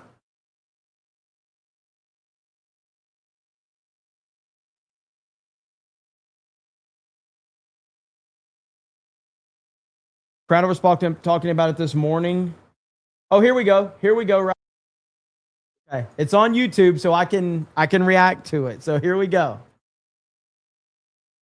He's a jihadist at core. His wife is a lesbo. Jihadist. This guy's great. Intifada believer.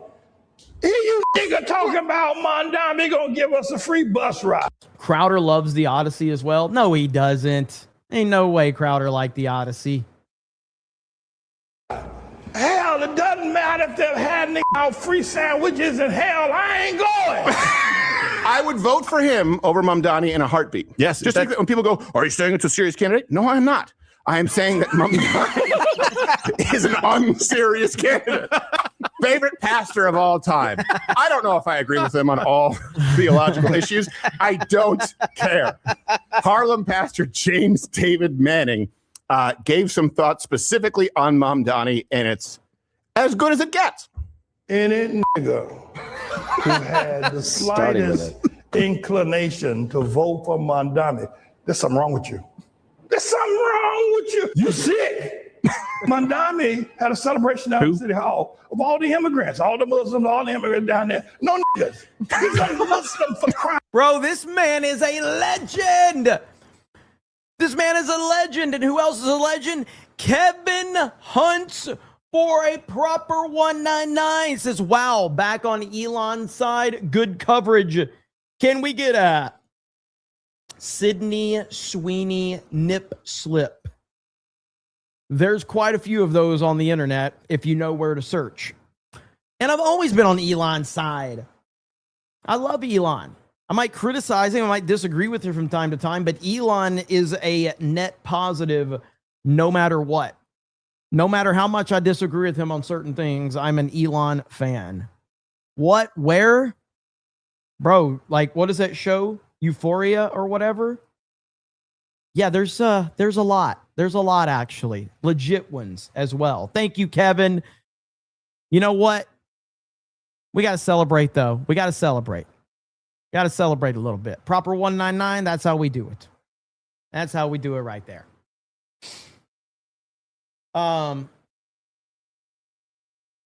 Pastor Manning has a redemption story, too. He went to prison as a young man. Well, he is the GOAT. He is the GOAT. This man is freaking awesome right here, okay? Crying out loud. He's a jihadist at core. His wife is a lesbo. Jihadist, Hamas supporter, intifada believer. Here you nigga talking about Mondami gonna give us a free bus ride. Hell, it doesn't matter if they've had out free sandwiches in hell. I ain't going. Are you crazy? You get a free bus ride. Don't get a free bus. Get your ass a job. Get a job, nigga. Free bus rides. You want something free? Well, he's our boy. This new version of Fences is great. He said, we got free food. And then niggas talking, we have free grocery stores. You should have seen the niggas jumping up and down. Don't work, don't got a job, can't hold a job, ain't got no money, don't have no security. Where's his white writers? Mondami gonna give us a free food. Damn! I don't need you to give me no free food. I buy my own. There's something wrong with black folk. This got Moses in trouble.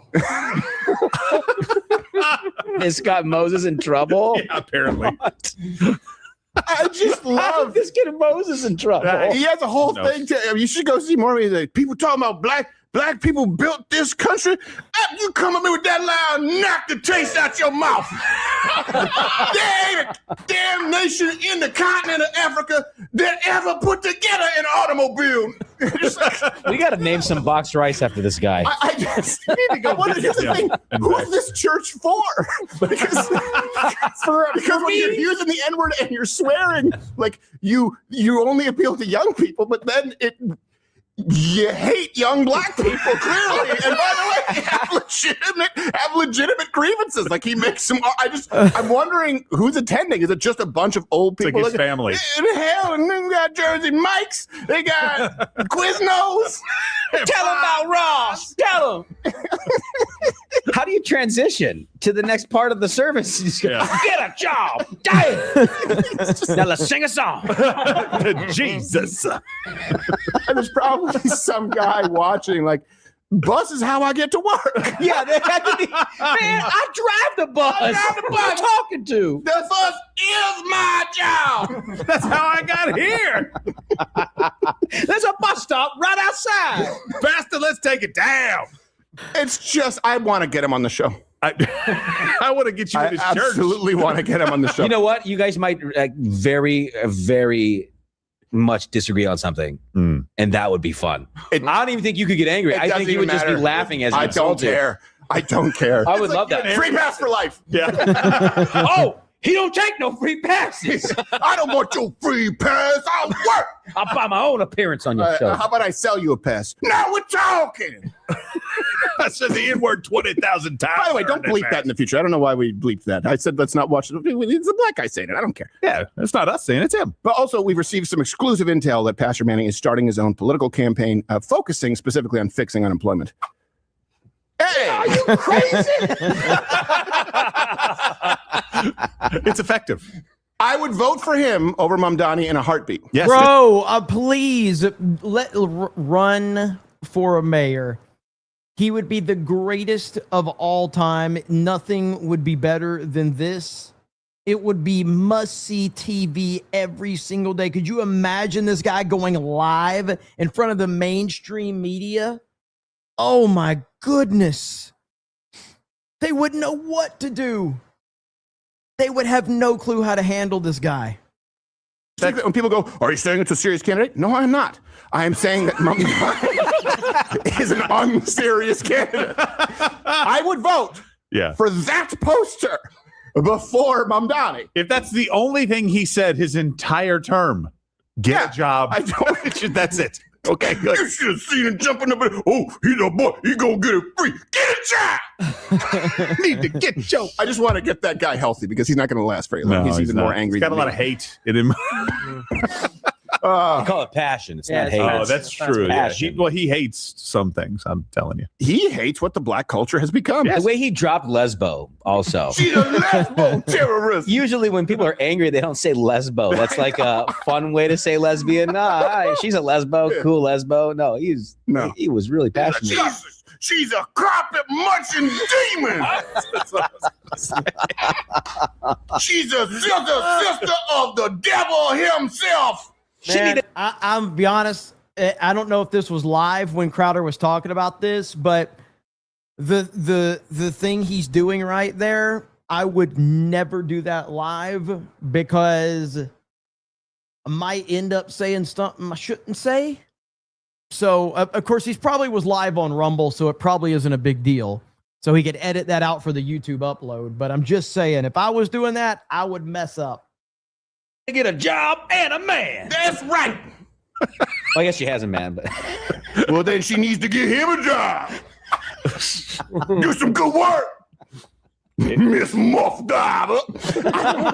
hey, that's Mrs. Muff Diver to you, pal. You're damn right, because now you got a man. Go give him a job. Now, let's go on to. I just love him. Let's guys send him. You send him a message of wherever he's on social. It's very, very friendly and polite. That I would love to host him on the show just because this one's for me. Really quickly, do you guys remember yesterday when we showed you this whole video about children's books specifically for black boys? Mm-hmm. Here's an Instagrammer who decided to profile. Oh no, I forgot. I was in such a good place mentally. How does that start? I mean, come on. I don't Profiled some inspirational, we're using that word loosely, books for kids, more specifically, black boys. Black boys She's deserve not to grow up. She's not black. Picture books to celebrate black boyhood. What do brothers do all day?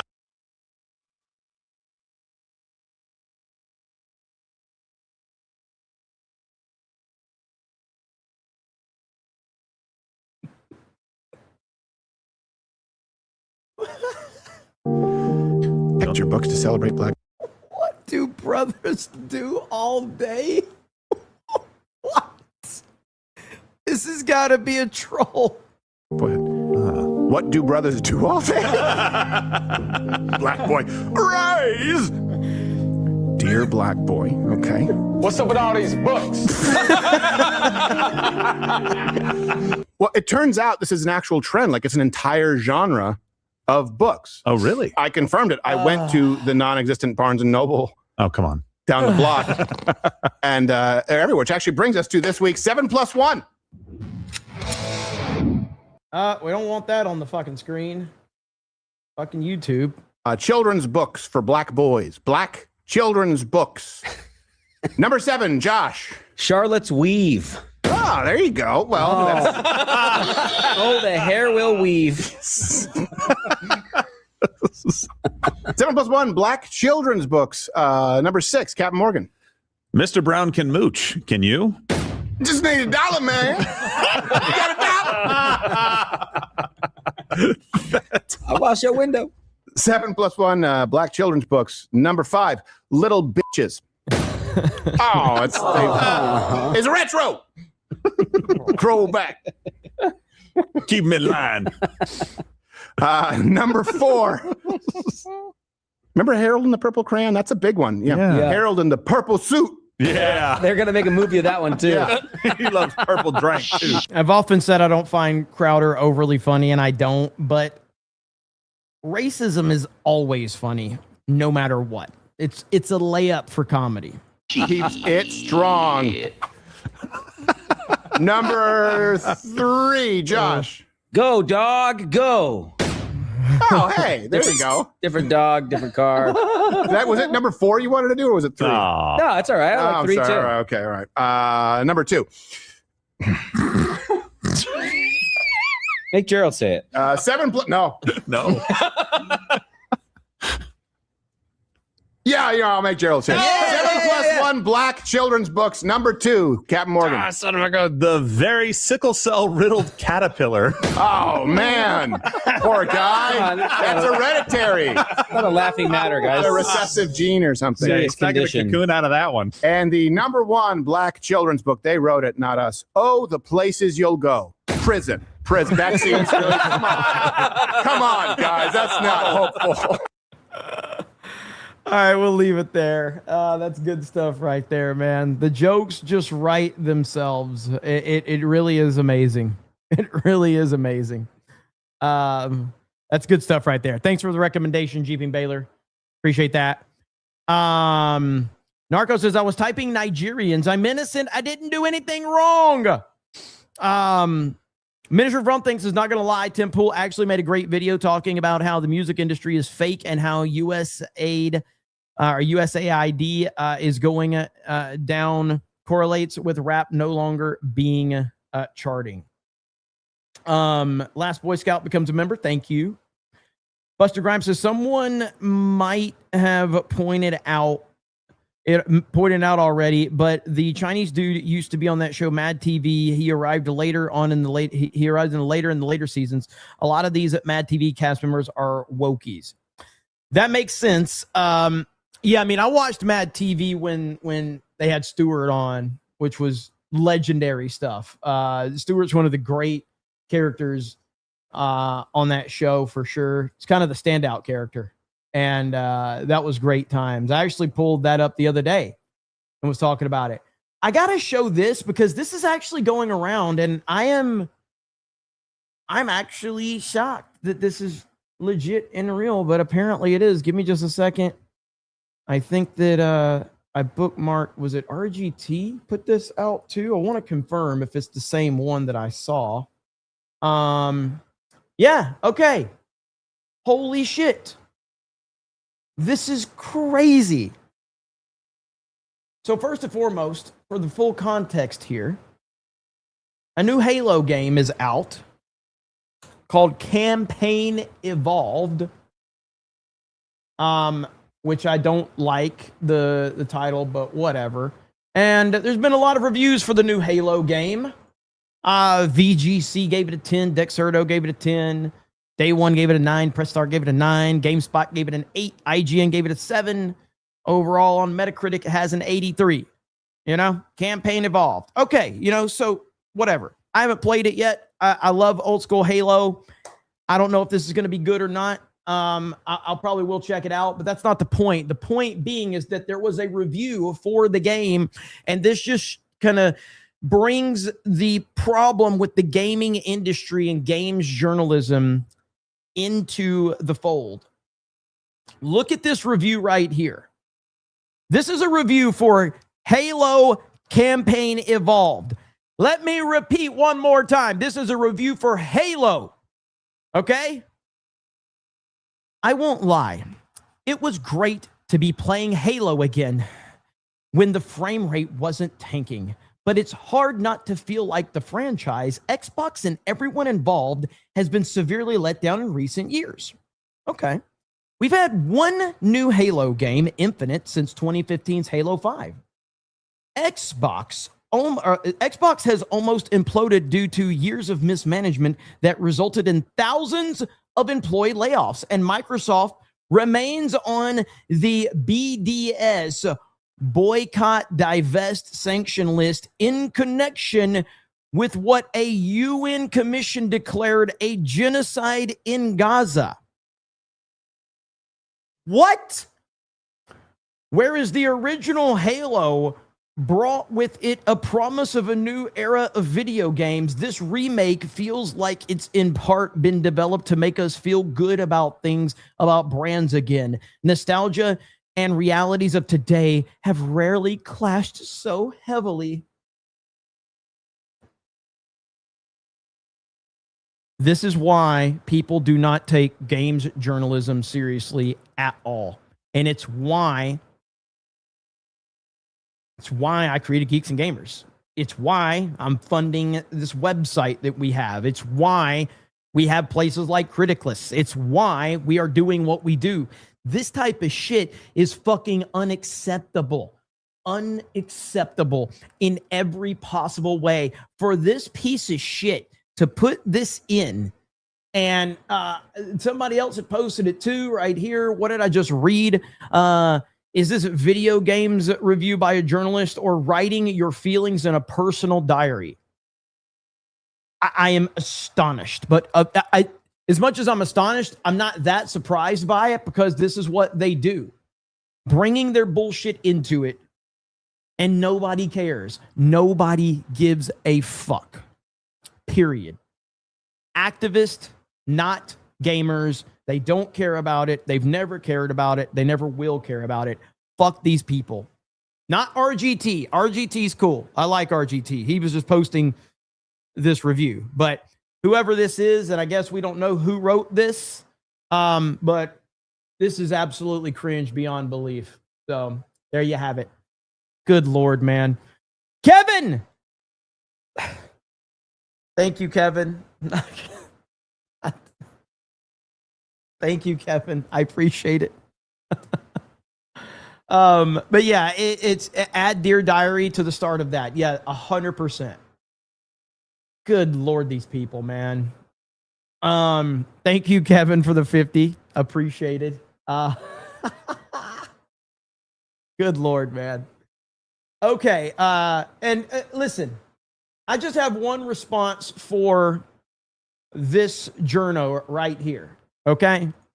Somebody get these beggars out of here. That's my response right there. All right? I love the smile of Robert Pattinson's face, dude. It is perfect line delivery. You will never get a better line delivery in any movie ever. This is peak right here. It's so great. Fantastic. Pattinson has come a long way since the Twilight days, man. It's pretty incredible. Pretty incredible. I did, going back to Elon's interview, I did like this answer right here.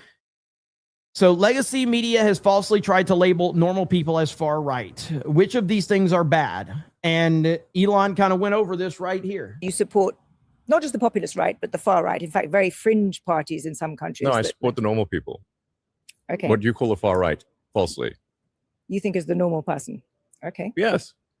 Literally, you could go back 10 or 15 years, and these policies were completely normal. In fact, one of the tricks that I think is funny. One thing that is quite funny is to like take a speech from Obama and Hillary, and then go to someone and say, who's sort of on the sort of what I call the lunatic left, and say, what do you think of the speech by Trump?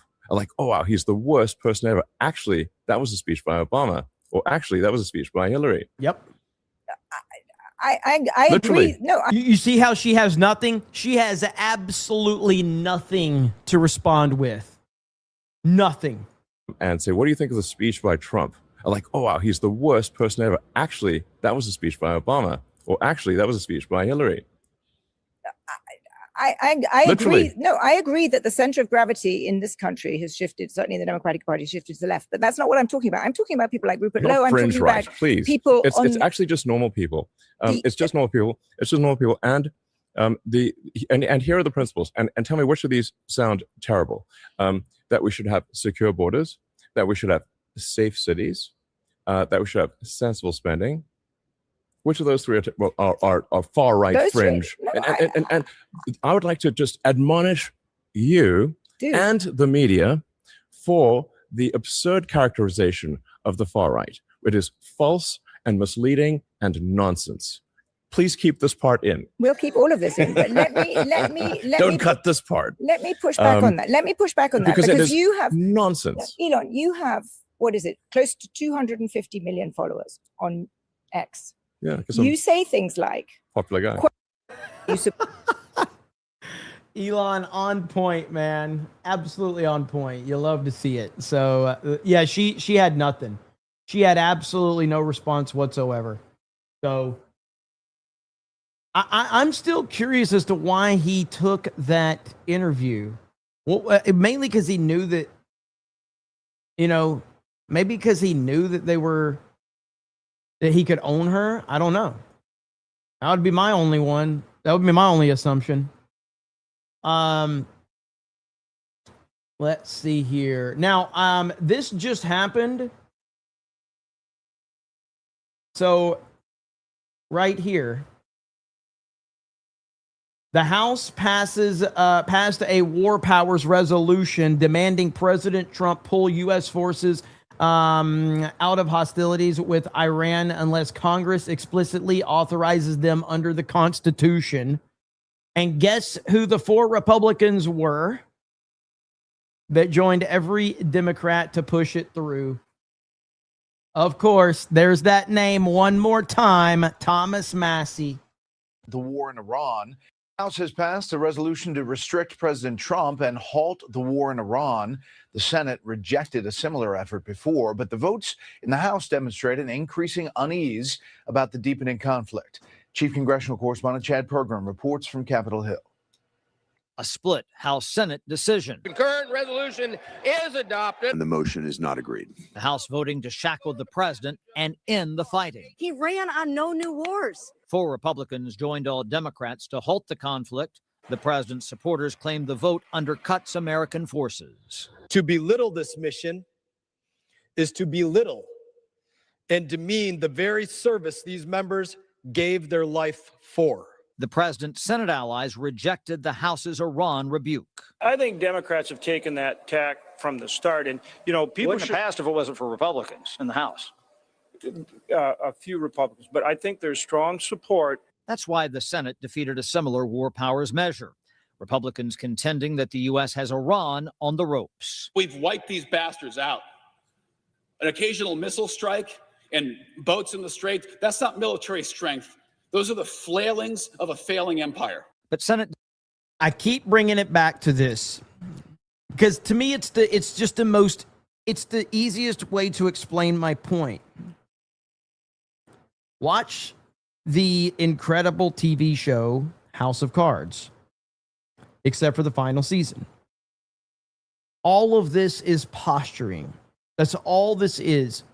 This is the Democrats posturing for their voters to show that they are doing something to stop Trump from being evil. And so then they can go to their, their voter, go, I voted to stop Trump. And then you've got these, clowns led by Massey who are just trying to disrupt the situation. That's all it is posturing theater bullshit. Democrats chided Republicans for not intervening in the war. Senate Republicans need to wake up, not next week, not next month, now. Congressional GOP leaders say it's unnecessary for Congress to flex war powers authorities. I don't think an AUMF is in order right now. I think we need to bring this to a resolution. However, some Republicans demand answers about the Iran endgame.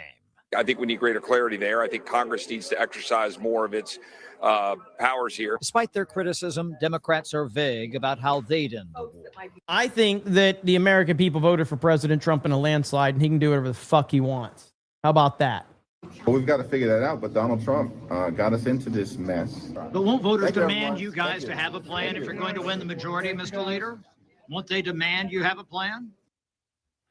Now, the Pentagon is short on cash, but final approval to cover the war could take months, maybe until December.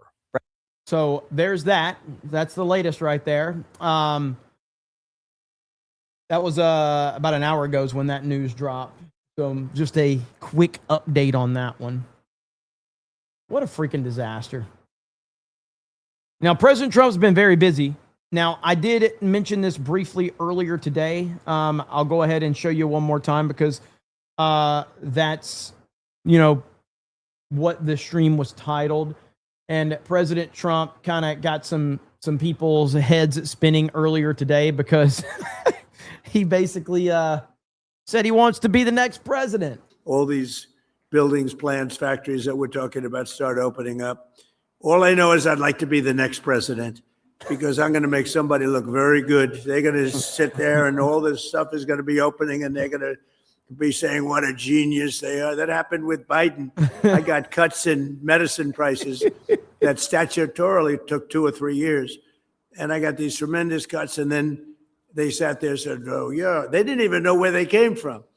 But I got them. And this is going to be a much bigger example. You have all these plants that are going to be opening up over the next 2 years, sooner, but 2 years, and somebody's going to look very, very smart. And I hope you remember me, because what we've done is something that nobody thought was possible.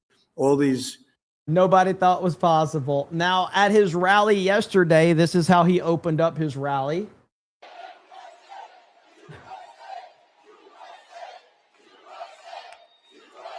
Well, thank you very much, everybody. It's a special place. And I am here to announce my candidacy.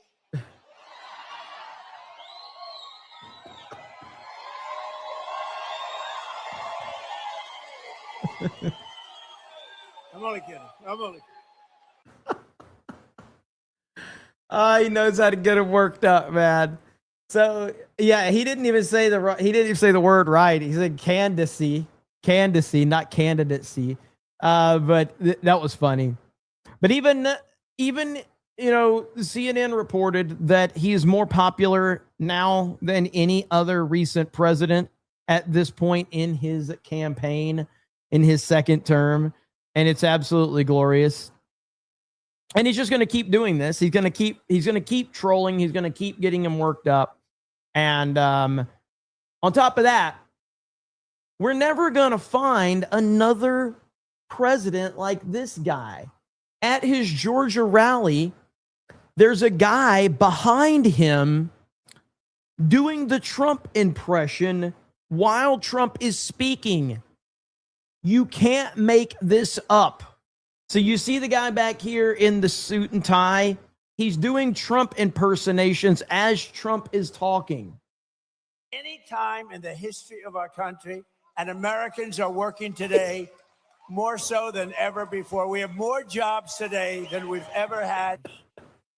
This is with the skirmish we have with the Islamic Republic of Iran. And I call it that because let me tell you, they're getting hit so hard and they want to make a deal. But I say they're not ready to make a deal. Anytime in the you can't buy this type of entertainment. One more time, dude. It is amazing. Any time in the history of our country, And Americans are working today more so than ever before. We have more jobs today than we've ever had. This is with this skirmish we have with the Islamic Republic of Iran. And I call it that because let me tell you, they're getting excited and they want to make a deal. But I say they're not ready to make a deal. Holy crap. Screech from Saved by the Bell. Now that's a good call out right there. He actually does look like Screech from Saved by the Bell a little bit. He absolutely does. That is a good call. But yeah, only Trump, man. Only Trump. He's the only one that creates that type of atmosphere, that type of energy. It's pretty glorious. It's pretty glorious. Summer says, I love the way you shout my name. Summer, thank you. I appreciate that. For the 199, hail to you. Thank you for all the support. Always supporting. Polish Princess Jeremy, when are you adding Sophie Cunningham to the 199 Babes rotation? Also, a little Caitlin Clark would be nice. Probably equal. I'm okay with that. I'm okay with that. She was the ring girl at that UFC fight, the recent UFC fight, Sophia was. I will not complain about that at all. Tonight, playing Fortnite with the boys over on D-Day Cobra Gaming. What happened to Screech? I mean, he died. I don't know if it was drugs or whatever. I'm not sure. I am not sure. Invite that man to the White House. I know. I saw a lot of leftists using this guy to say that, like, MAGA is mad that this guy was mocking Trump. And it's like, what? MAGA mad that Trump is being mocked? We all mock Trump. This is what we do. Oh, he passed away from cancer? Oh, that's horrible, man. Rest in peace to Dustin Diamond. Packy Proton says extra overtime fund 30 minutes. Packing protons. I got another stream I got set up, man. You guys in this overtime. Have we started a trend now where there's going to be overtime? I mean, seriously, like, you know what? I gotta say one thing about all of you people that are just sitting around sending me 50s and 100s, wanting something from me. I got one thing to say to all of you. Somebody get these beggars out of here. Dude, it applies to so many things. It is so good. I have seen so many people using this. I saw people, the best one, my favorite one, which applies. It's somebody posted this and they says, whenever I ask the McDonald's employee for an extra ketchup, boom, you know, like it's so perfect. Whenever I ask the McDonald's employee for extra ketchup, somebody get these beggars out of here. It's so good, man. One more. Somebody get these beggars out of here. Oh, man. It's been great. The Odyssey memes have been fantastic. Kevin says Sophie is a mud shark, but had a good point. Watch out. Thank you, Kevin, for the 50. Sheldon for 50 says overtime. Holy crap. Now that's 2 50s, 3 50s. What the hell's going on around here? Narco for 20 says, I'm incredibly fatigued by Congress who don't understand what is going on with Iran. Give it the necessary time. It's not a new war. It's not a war. We are destroying a terrorist regime that wants to kill Americans. Agreed. But this is the game of politics, unfortunately. Politics is not about bettering America. Politics is about performative bullshit to make your voters think that you care about them. Generally speaking, that's what politics is for. There's been one time in my lifetime that I remember us being united, and that was after 9/11. That's the only time that we ever felt truly united. And now you look back on that, and, you know, it was all bullshit anyway, because George W. Bush was a complete evil person, and he took full advantage of the unity of this country in that moment. And, you know, we know what happened with all of that, weapons of mass destruction, all this bullshit. So it's like, while there was unity, it was all bullshit, unfortunately. Unity only lasted 2 days, says John freaking Murdoch. Yeah, I mean, like, I'll never forget. The Patriot Act. Regardless if it was bullshit, for as long as I live, I will remember George W. Bush throwing that first pitch out at the Yankees game. And it was a perfect strike. You couldn't have written that moment better. That moment couldn't have been more perfect. It's crazy that he threw a perfect strike in that moment. It was such an awesome moment. Obviously, you look back on it and you realize all the bullshit there, but still going back and watching that, truly amazing. Wearing a Kevlar vest. Yes. Fuck it, I'll just pull that up really quick. Wearing a Kevlar vest. Bush first pitch after 9/11. Here we go, right here. Ceremonial first pitch. And please welcome the President of the United States.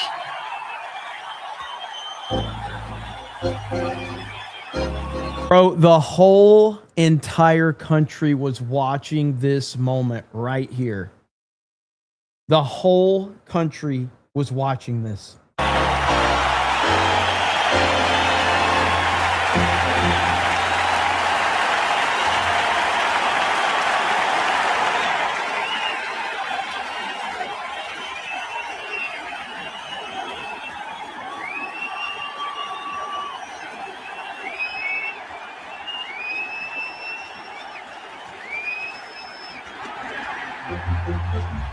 Bro, like, so for those that don't understand, when you are not used to pitching, throwing out a pitch with the elevated mound, it's actually difficult. And so it is a very, very difficult thing. I know it doesn't look tough on TV and you can dismiss it, but if you actually know how difficult it is, that is an incredible moment right there. It's an absolutely unbelievable moment that he threw it so perfect. That he threw it. It's a perfect pitch.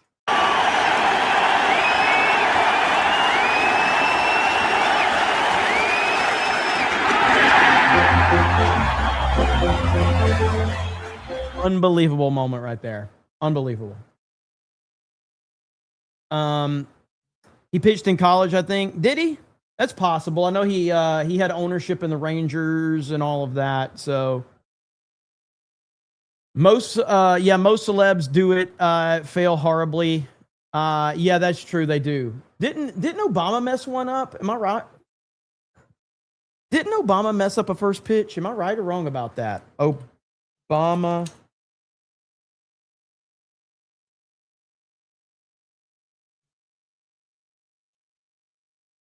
Can't remember. Somebody, he did. Let's see. Is this it? It's put on a White Sox cap. Yeah, here he is with the windup, and there it is. Oh, wow, it was it made it over the plate, so it may have been a last-minute batter. Holy crap. It made it over the plate, so it may have been a last-minute batter. Oh, man.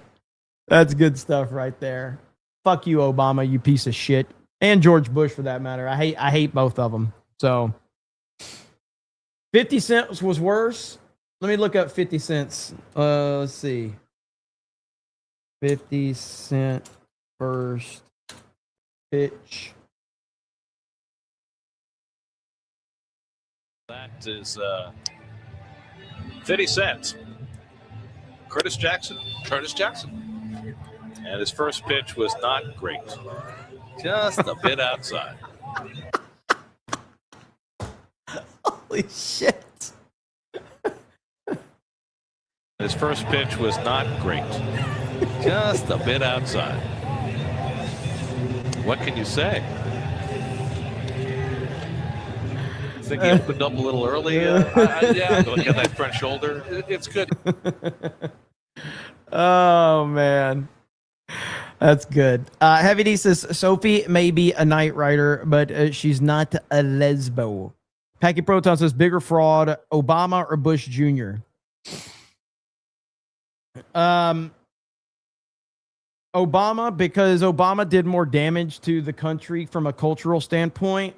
And culture is everything.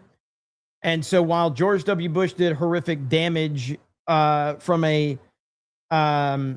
international standpoint, there's no doubt that Obama did more damage from a cultural standpoint. Obama put a poison into this country that I don't know if we will ever get rid of completely.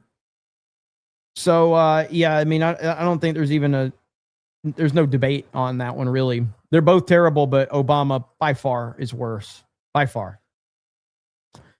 Narco says, I'm super aware of the political bullshit. It makes my current job extra hard. We are ready to finish the job, and Trump has to jump through extra hoops because deep state politician crap. That's true. It's very true. Minister of Things says, normal rule, higher the fame, the worse the pitch. Objectively, a cat says, somebody get these beardos out of here. Somebody get these beardos out of here. Let's see. Obama was the worst thing that could happen to the U.S. and the world. You sent a Rumble rant? Let me check. We got lag for 10 says, what we Razorfist fans are well acquainted with Pastor Manning, and there will be flaming coming out of the butthole of every sodomite.